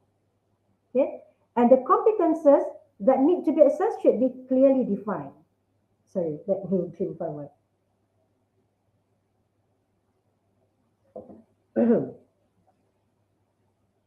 Sorry. Okay, so the competencies, okay, the four C's that I mentioned just now need to be assessed. Okay, and it need to be clearly defined. Okay, like just now I mentioned the portfolios and everything. Still, the rubrics can be helpful for forming goals and monitoring student progress. Okay, so the systematic development of these methods should be supported. So when the assessment strategies are well planned and focus on the key competences and the learning outcomes, the students will feel more motivated in learning, okay, and clear about their goals in learning. So it helps them to use their knowledge for life, not for specific reasons, like for employment purposes only. Okay, so the four competencies in this 21st century learning, which are creativity, collaboration, communication, and critical thinking, are not only essential for students to succeed in school, but also in the workplace and especially in their life. So with that, I end my keynote speech. Thank you. Thank you very much, Dr. Putri, for your thoughtful and a very informative presentation and the sharing of the keynote on the assessment strategies for 21st century learning. Okay, Dr. Putri, it's time for reading out our audience's question. So the first question was posted by Muhammad Fitri. Hi, Doctor. How does 21st century learning affect and benefit graduates to be employed in Malaysia? Do you get the question, Doctor? Okay, thank you. Yes, thank you for the questions. Okay, so this is a very important question, okay, because when we talk about 21st century learning, okay, and then how it gives implications to our graduates, okay, and as we can see, our young graduates nowadays, they are still not yet the products of our 21st century learning. Right. Okay, because they are still the products of our traditional way of learning. Okay, as you can see just now, I mentioned the first generation, the second generation, third generations, and also the fourth generation. They mostly are still in between, maybe from the second to the third generation. Okay, so when we talk about the four C's, the four key competences that I mentioned just now, in order to relate with our fresh graduates nowadays, okay, there is something that is lacking over there. Okay, we always heard the complaints from the employers. Okay, when they interviewed our fresh grads, okay, even though their result, their CGPA is very high, okay, four flat, but during the interview, they cannot make it. Right? They are not presentable. Their communication skill is still very weak. Okay, and sometimes the questions asked not only related to the job, but maybe something which is broader. Okay, just to get the common sense, but they are lack of this common sense. Okay, so this is something that we need to revive. Okay, so the future graduates later on, it is expected that okay when they are be trained with these four competencies skills. Okay, so they will be more prepared. Okay, to enter the workplace after this. Okay. Thank you, Doctor. Okay, second question. Are Malaysian schools ready to teach sex education? Was posted Okay. by Miss Wan Adiba Nadia. Okay, thank you, Miss Adiba. Okay, so actually in our school curriculum, we have already introduced sex education. Okay, but the subject it is not known as sex education. Okay, it is put as science reproductive. Okay, so as early as the primary school students already been exposed to this one, right? If I'm not mistaken, standard one, standard two, standard three, they already been exposed to what is called as the science reproductive. Okay, whenever they learn about their body, okay, the parts of their body. Okay, and they learn that there are parts of the body that can be touched by other people and cannot be touched. So that is already sex education. Okay, but we did not put it as sex education. Okay, so this is something that we have to understand. Okay, thank you, Doctor. Another question for you from Mr. Vayun. Hi, interesting topic. I wish to ask how technological ready are our IPTA and IPTS in providing personalized learning like Generation 3 and Generation 4 to our students? Okay, very interesting questions. Okay, I am also a lecturer. I am also asking the same questions, right? Okay, so it depends on the institution. Some institutions, okay, because they have budget, okay, for improving their IT systems and whatsoever, so they are well prepared for this. Okay, but for the institutions who have lack of budget in terms of this, well, what to do? Even though the lecturers, okay, the educators are very much motivated to apply so many things, okay, because I know that the lecturers out there, sometimes you pay by your own in order to attend workshops, right? Okay, for various techniques, okay, on applying the e-assessment strategies or e-learning tools and whatsoever. But when you come back to your institution, you cannot apply that. Why? Because maybe the problem with the Wi-Fi connection, okay, or maybe the problem with other systems and whatsoever. Okay, so it's all depends on the institutions. Okay, so if you have the budget, okay, if the institution will prepare everything, then everything would be smooth. Okay, in order to apply the e-assessment strategies. Okay, but it is applicable. Okay, because there are many the free version that we can use, right? Okay, for example, let's say you use Blur, okay, for the portfolio, for the e-portfolio, okay. So you can see that even though the application is very limited, the usage is very limited if you use the free one, but still it is applicable.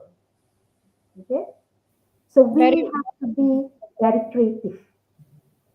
Okay. very well said, Doctor. Thank you. Another last question, I guess. The assessment can be adaptable for all level of educations. By the way, this question was posted by Miss Kotit Noah. Okay. Oh, come again, the question? The assessment can be adaptable for all level of educations. What kind of assessment? Maybe they are talking about the all kind of assessments that doctor explained earlier. Oh, okay. Probably. Mhm. So still referring to the e-assessment, right? The types of assessment, yes. Okay, the types of the assessment. So again, in order for us to construct the assessments and everything, we need to go back to the learning outcomes. And just now, I also mentioned about the key competences, okay, which is based on that 4 Cs. So when we want to design the assessment, we cannot just follow whatever effective assessment from other places. Okay, but we need to look back the goals, okay, the what we call as the learning outcomes, the program learning outcomes, okay, and also our course learning outcomes. Okay, so I cannot give a very general answer. Okay, but in order for us to come out with the effective strategies, okay, for our assessment, we need to go back to our course outcome. Okay, so Yes. that is most important thing. Okay, but if you ask about the method, okay, so let's say there are various methods that I have shared just now. Let's say it is something related about the multiple choice assessment, right? The multiple choice questions, or we always call it as MCQ. Okay, so for the MCQ, maybe some educators they feel like, oh, this is very easy because you can get the question bank from online and everything. But you need to look back at your course outcome. Is that something relevant? Okay, and also you need to meet up with a certain learning domains. Okay, so is it able, okay, to reach the learning domains that you have planned for that course? Okay, based on that learning outcomes. Right. So if let's say you have learning questions, but all is only the lower levels, then how the course learning outcomes will be achieved? I Okay. see. Mhm. Doctor, can we use all these assessment to all level of students? All assessments, you mean? I mean, the The assessments that doctor explained assessment? just now, can we use to all Yes, level of students? yes, Can we yes. It use? is applicable to all level of students. Okay, but I see. again, I need to remind always to refer to the course learning outcomes. I see. Okay. Very clear. Thank you, doctor. All right. I think that's all. There's no any question.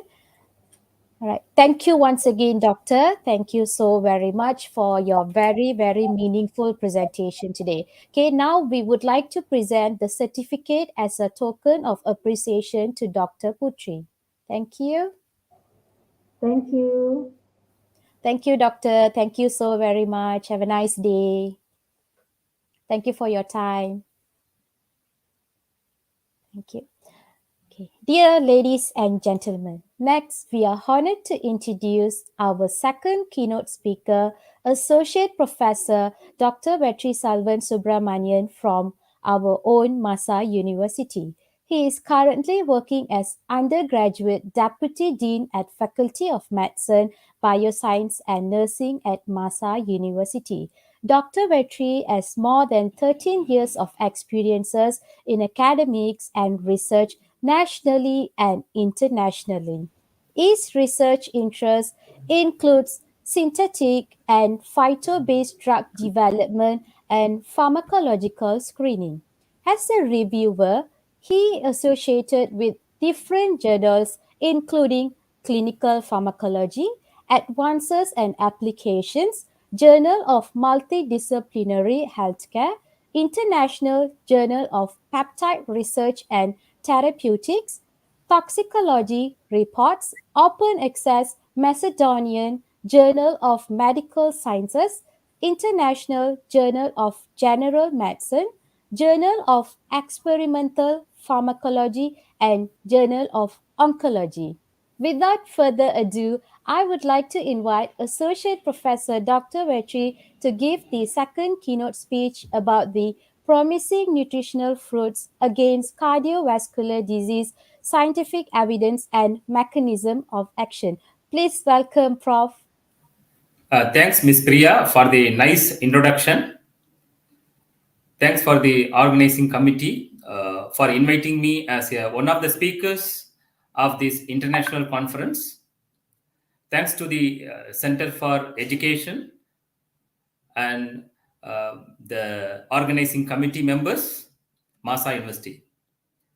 Today, my topic is promising nutritional fruits against cardiovascular diseases with the scientific evidence and mechanism of actions. The topic is very simple, but is a lot of benefits. How the benefits for our prevention and to cure the disease. Particularly, I'm going to focus on cardiovascular diseases.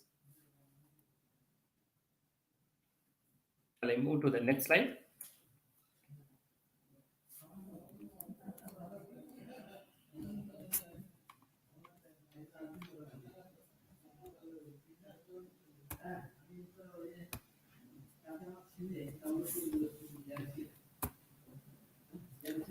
Cardiovascular diseases are one of the leading causes of morbidity and mortality in both developed and developing countries, affecting millions of individuals every year.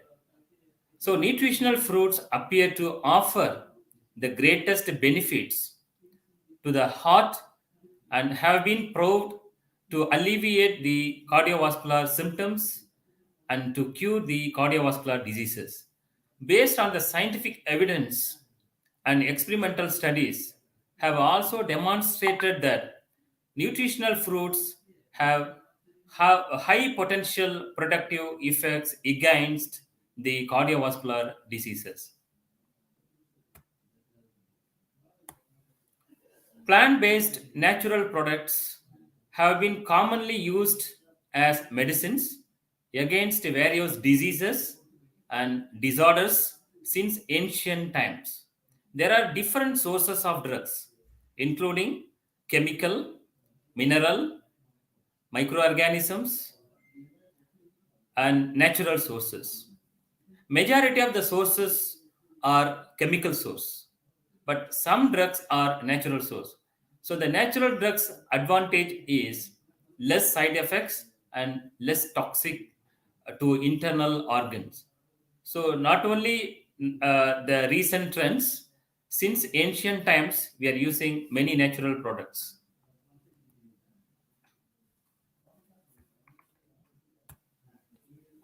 Modern medicines are predominantly derived from herbal drugs, particularly the herbal medicines, on the basis of traditional knowledge and practices. Nearly about 30 to 40 percentage of major pharmaceutical compounds, the major active ingredients and their derivatives available today market based on the natural sources. Example, morphine drugs is one of the natural source. And digitalis we used to call cardiotonics. This drug also is one of the sources of natural compounds. Natural products used for the treatment of a number of diseases, including cardiovascular diseases. This is mainly due to the fact that natural medicines have distinct advantages such as lower toxicity and side effects, low cost, and high therapeutic potential, so that we prefer to go for natural based medicines, natural based modern medicines. The example of drug is digitalis, derived from natural source. These drugs mainly used in the treatment of congestive heart failure and prevents the pathogenesis of cardiovascular diseases. Also, this plan is useful for irregular of rhythm of heart. So there are many uses of digoxin, particularly to regulating the blood circulations, also to control the heart rhythms. Based on the scientific evidence from the previous research, researchers has done many of the research in the plants-based drugs. In that, how to identify the drugs? There are different stages to identify the medicinal plants. We need to review the articles. Based on the previous research, we have to collect the data on medicinal plants. After identifying the medicinal plants, we go for authentications, followed by we go for extractions. Then identifications and purification of bioactive compounds or biomolecules.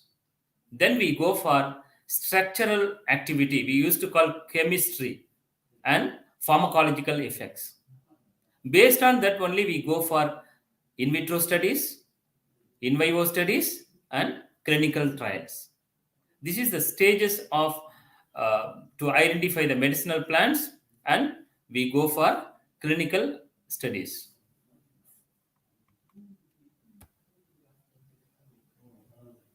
Scientific evidence on nutritional fruits against the cardiovascular diseases. Generally, the cardiovascular diseases encompasses is a different cardiovascular diseases, including of cerebrovascular disease and coronary heart disease, hypertension, rheumatic heart disease, and peripheral artery disease, and congenital heart disease, particularly the genetic linkage. So there are many uses with the natural products. Not only the fruits, also from the other parts of the trees, plants, also very helpful for different diseases, to treat different diseases, including some disorders. The cardiovascular diseases are mainly contributed by sedentary lifestyles, such as lack of physical activity, cigarette smoking, and unhealthy eating habits, causing increasing prevalence across the world. So this is the causative factors how developing of the cardiovascular disease, particularly the sedentary lifestyle, lack of exercise, poor the food habits, also one of the main cause to develop the cardiovascular disease. Example of apple, there are many fruits available in the market, commonly we are getting from the market. Let's say example of apple, this bioactive compounds is a very useful to improve the endothelial functions in the blood vessels, also maintaining of blood pressure, including systolic pressure and diastolic pressure, based on the evidence and previous studies, also to reduce the C-reactive proteins.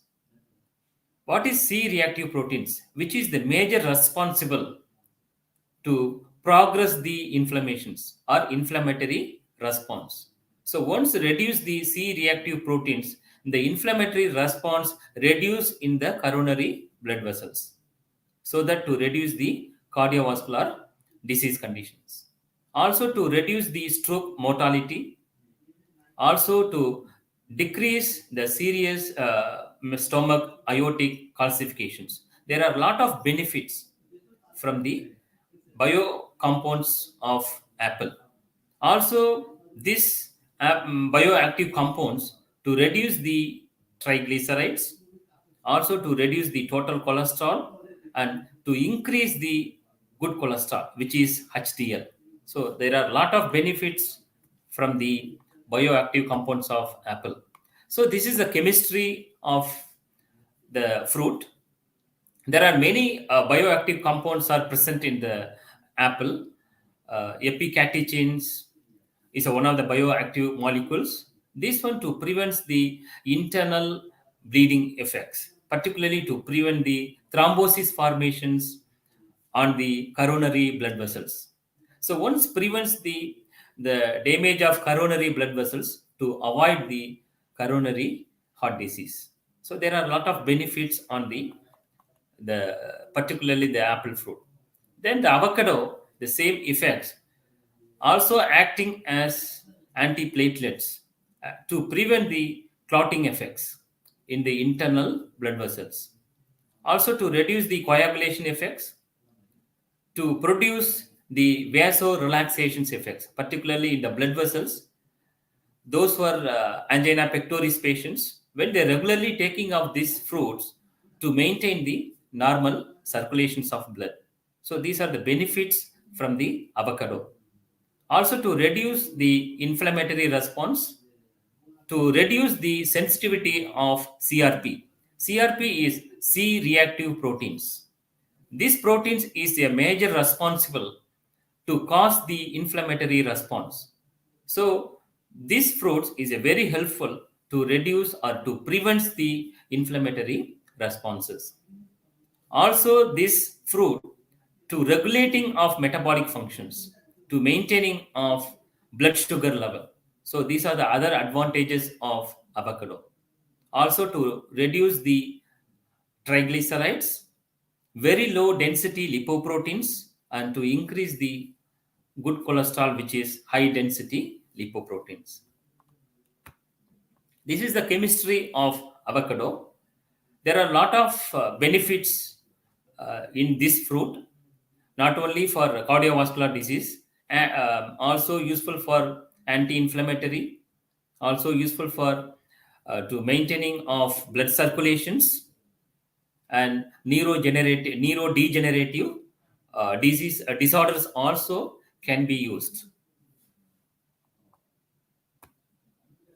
So the grapes is one of the important fruit, act as lipid lowering agents to reduce the LDL, is low density lipoprotein oxidations, also to improve the endothelial functions in the blood vessels, also to maintaining of blood pressure, including systolic and diastolic, also reduce the oxidative stress. So what is oxidative stress? The oxidative stress to cause the damage in the blood vessels. So when regularly taking of these fruits, to particularly those patients with the cardiovascular conditions, cardiovascular disease conditions, is very helpful to maintaining of the normal functions. This is the chemistry of grapefruits. The grapefruits available in different forms. Also the drinks also available in semi-solid forms. How this fruit is very helpful based on the bioactive compounds in the fruits is to prevent the is a cardiovascular disease, also to prevent the brain hemorrhages, particularly the thrombosis formations, also reduced by the grapes.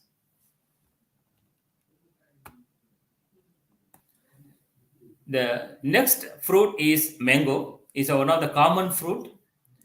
This fruit act as lipid lowering agents. When the individuals taking is regularly to maintaining of blood sugar level, also to reduce the adiposity effects, to reduce the oxidative stress, also to preventing of the rapid onset of the atherosclerosis effects. So when the deposition of cholesterol increasing in the blood vessels, then only the patients feels the angina pains. So this type of fruits maintaining the blood circulations, also to avoid the ischemic conditions.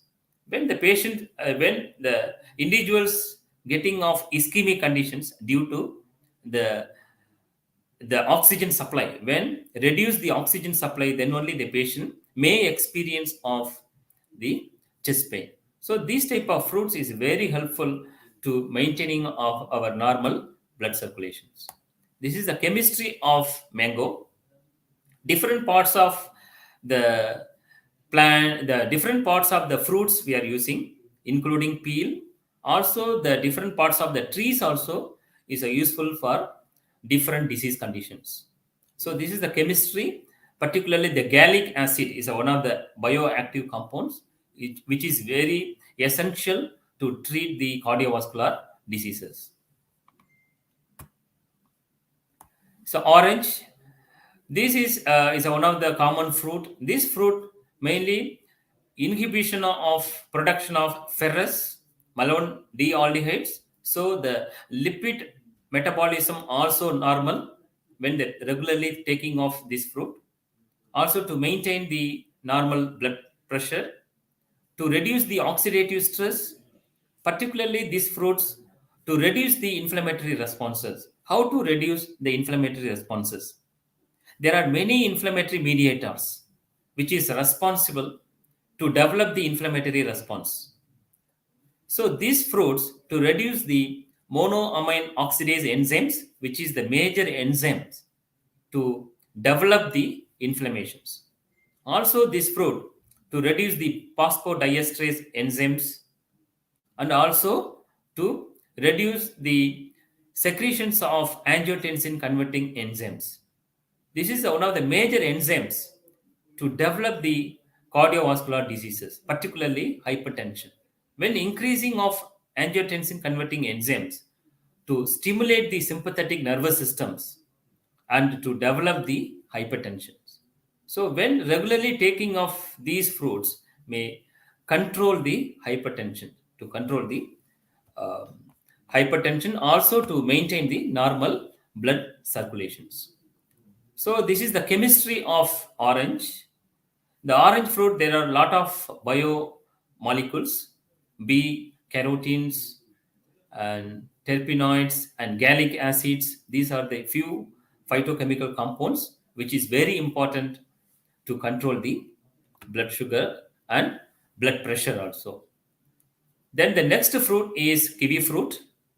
This fruit act as lipid lowering agents, also to regulates the metabolic functions in the body. So when it regulates the metabolic functions, also to control the blood sugar level.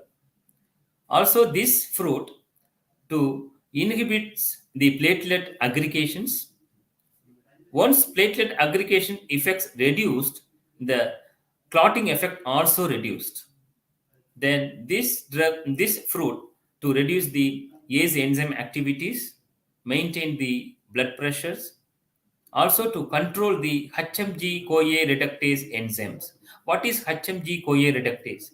This is one of the major enzymes. To these enzymes enhance the elevation of hypercholesterol or elevation of the cholesterols in the body. So when these fruits where we are regularly taking with our normal food to control the HMG-CoA reductase enzymes and to decrease or to maintain the normal cholesterol in the blood. So there are a lot of benefits from the kiwi fruits. This is the chemistry of kiwi fruits.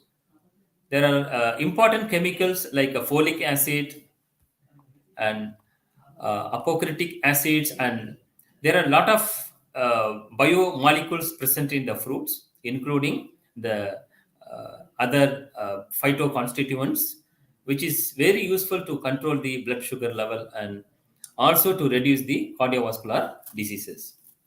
The pomegranate is one of the another fruit, common fruit, reducing aortic sinus and coronary artery atherosclerosis. So when developing of atherosclerosis, then the blockage in the coronary arteries, then only we go for bypass surgeries or stents. So these all due to the accumulation of cholesterol in the blood vessels. So these fruits may maintaining of blood circulations, also to avoid the fat deposition in the coronary blood vessels. Also, the fruit, particularly the pomegranate bioactive compounds, reduce the ACE enzyme activities, also to maintain the normal um, blood circulations, to maintain the oxygens in the blood circulations. So there are a lot of the health benefits from the pomegranates. These bioactive compounds to reduce the oxidative stress, also to reduce the arrhythmia. Arrhythmia is an irregular rhythm of heartbeat.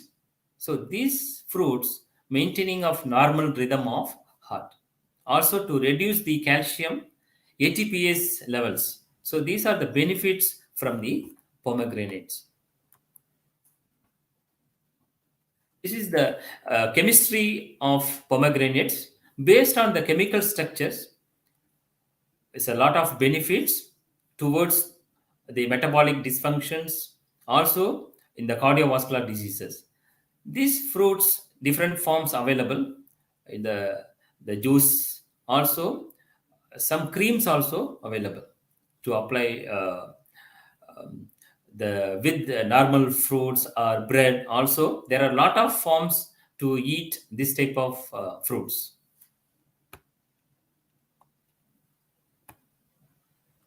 Then papaya is one of the common fruits.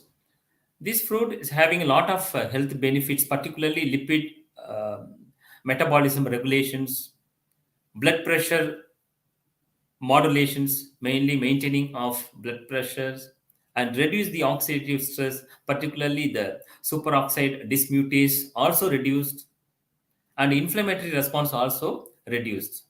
These biochemical compounds, which is very useful, already documented with many research in clinical and preclinical also. This type of fruits, we can use different parts of the fruits, including seeds, we can use. This one, beta carotene, is one of the major bioactive compounds, mainly to reduce the the cholesterol in the circulating bloods, also very helpful to maintaining of the blood circulations. Then the pineapple is one of the another fruits. performing fibrinolytic activities. What is fibrinolytic activities? Fibrin is one of the clotting factors. This fibrin, when enhance the activity to form the clotting formations, it means to develop the clotting formations. So when regularly taking of these fruits, the clotting formation also reduced by this type of fruits. By the scientific evidence, the fibrin factors controlled by the pineapples, bioactive compounds. This is already proven with many studies. Also to reduce ischemia conditions, also to increase the antioxidant activities. This bioactive compounds, inhibition of blood platelet aggregations, thrombosis effect also reduced. What is thrombosis? Is a before coagulations, before blood clotting, the thrombosis also is a formation, and the thrombosis formations mainly in the blood vessels, mainly in the blood vessels. So this type of fruits to maintaining of the normal blood circulations, also to control the thrombosis formations, particularly the cardiovascular disease patients. The chronic patients, it may chance to develop the thrombosis formations in the blood vessels. Those who are more than 20 years or more than 10 years, those who are having the heart disease, it may chance to develop the thrombosis formations. So those people are, when they're taking regularly this type of fruits, is very useful for them to control the blood pressure, also to control the thrombosis formations. Also, these bioactive compounds to reduce the inflammatory response, also to reduce the cholesterol. This is the chemistry of pineapples. Catechin is one of the major chemical compounds, also ferric acid. So then the final fruit is watermelon.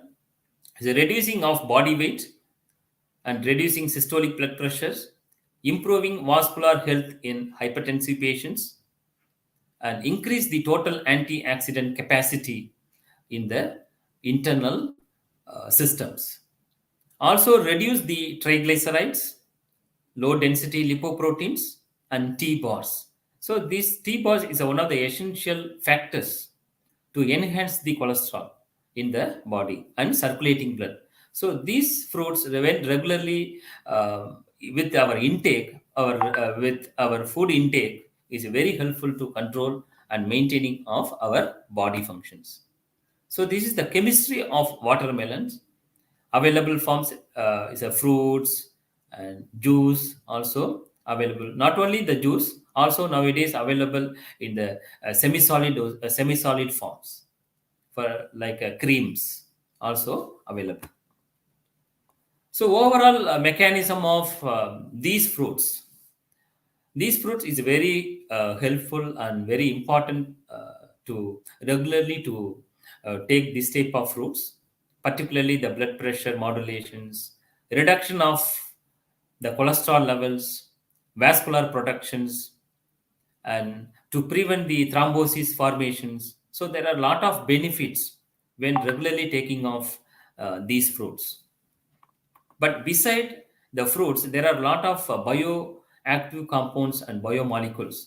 This definitely is a health benefits to prevent and to avoid the is a morbidity conditions. Morbidity is a state of disease conditions also reduced. So the conclusion is, overall the scientific evidence indicates that nutritional fruits have a lot of benefits for cardio protections. The pomegranate and grapes, among the fruits, the pomegranate and grapes have been well explored and documented. The mechanism of action is well in cardiovascular diseases compared to other nutritional fruits. So the consuming of these fruits regularly with our food intake, which may contain varying amounts of active constituents, depends on the source and seasons. The development of nutritious fruit based health supplements would be more realistic for consistent cardiovascular disease protections. So not only for the cardiovascular disease patients, also the normal individuals have to take this type of fruits to maintaining of our normal body functions. So the recommendations are focus on the development of new drugs capable of treating various aspects of cardiovascular diseases. But nowadays, most of the drugs available in synthetic source. There are different sources, but majority of the sources of drugs are synthetic nature, chemical nature. So definitely it can cause the lot of side effects and toxic effects also. But when we develop the natural based compounds in the modern drugs, definitely we can avoid the side effects also to maintaining of our normal body functions. So the natural fruits as a crucial source, very important source in the pharmaceutical industries. Even though nowadays we are using about 30 to 40 percentage of natural based bioactive compounds, but still we need to increase, and also we need to go for more research on natural based medicines. With this, based on the scientific evidence, we have published many papers in different journals. These all research papers based on the natural based medicines in different disease conditions. Thank you. With this, once again, thanks to the organizing committee and the Center for Educations for giving me this wonderful opportunity to deliver a topic, to give some informations on natural based medicines. Thank you all. Thank you very much, Associate Professor Dr. Betry, for your knowledgeable and fruitful presentation and the sharing of the keynote for today's session. I must say that it was so fruitful sharing session until I feel so motivated to eat more fruits hereafter, Prof. Thank you for that, Prof. Ms. Priya. Thank you, Prof. So, Prof, it's time to read for our audience questions. Okay, first question from Mr. Vayun. Hi, Prof. Thanks for interesting presentation. It's just like comment from him. And the next question from the same person. I wish to ask if the useful compounds be retained, amount and chemical properties even if we cooked it. So Yeah. that's the question, Prof. Yes, very good questions. The question is, when we more boiling or more heating the natural products, what is the effects, right? But usually the minimum is, the natural based fruits or leaves, better 50% only we have to cook. This is below 50 always good, rather than the more heating like more than 90% or 80%. So below 50% is always better. Why? Because the bioactive compounds does not eliminate or does not deactivate from the heat. So this is the main reasons. So always off boil is always better for the green vegetables. But before eating, we have to wash thoroughly. Otherwise, other side effects may chance to develop. Okay, thank you, Prof. Thank Okay, you. second question from the same person again, Mr. Vayun. Will the compounds be degraded due to change of the environment, like high heat, change of pH, salinity, and etc.? It may chance to dilute the concentration of bioactive compounds, but regularly when we are eating the raw fruits only, usually we are taking raw fruits only. So no need to worry about the heating the things. It means when we getting the raw fruits, we can take as clean the fruits. We can take our with the regular foods, but more heating definitely to degrade the bioactive concentrations. Also it may some variation definitely will be there. The heat affect, there are many factors will affect the bioactive compounds, including heat is one of the factors. So we have to maintain the normal temperatures. Then if we are eating means, it's always better. Okay, thank you, Prof. Another question for you. Is there any recommendation on the intake of the fruits on a daily basis for better healthcare? Yeah, these whatever I discussed here, there are 10 fruits, common fruits. Minimum 100 to 200 grams we have to take in our with our normal diet. Is always is a good for our health. If you are regularly taking off this intake to avoid the cardiovascular diseases, also to avoid the to increasing of the blood sugar level. So these are the health benefits from these common fruits. Okay, thank you, Prof. Another question again Okay. from Miss Winnie. What is the mechanism of action of antioxidants in the body? Okay, very good. So the question is antioxidant effects on natural or the natural fruits. You see, antioxidant means oxidative stress when increase in the body, then only to cause a lot of diseases to develop or to generate the different disease condition. Let's say example, when oxidative stress increase, the free radicals also increase in the body. So when the free radicals increase in the body to develop the cardiovascular disease, to develop the neurodegenerative disease, to develop the other metabolic diseases. So when we suppress or to inhibit the oxidative stress in the body, automatically to reduce the disease conditions or disorder conditions. Even though the skin also, many of them they're telling the skin care also to reduce the we have to reduce the oxidative stress. When elevation of the oxidative stress, the skin problem also appear on our surface of the bodies. So these are the many causative factors due to the oxidative stress. How increase the oxidative stress? Lot of factors. When increase the cholesterol, when increase the blood sugar, when increase the toxic substance in the blood, definitely to generate or to increase the oxidative stress. So that always we are encouraging or motivating our community to take more intake of healthy fruits, healthy leaf, good vegetables. So these all definitely is very helpful to maintaining or to control the oxidative stress. There are a lot of oxidative stress examples of superoxide dismutase and scavenging factors. There are a lot of oxidative stress to control by the common fruits.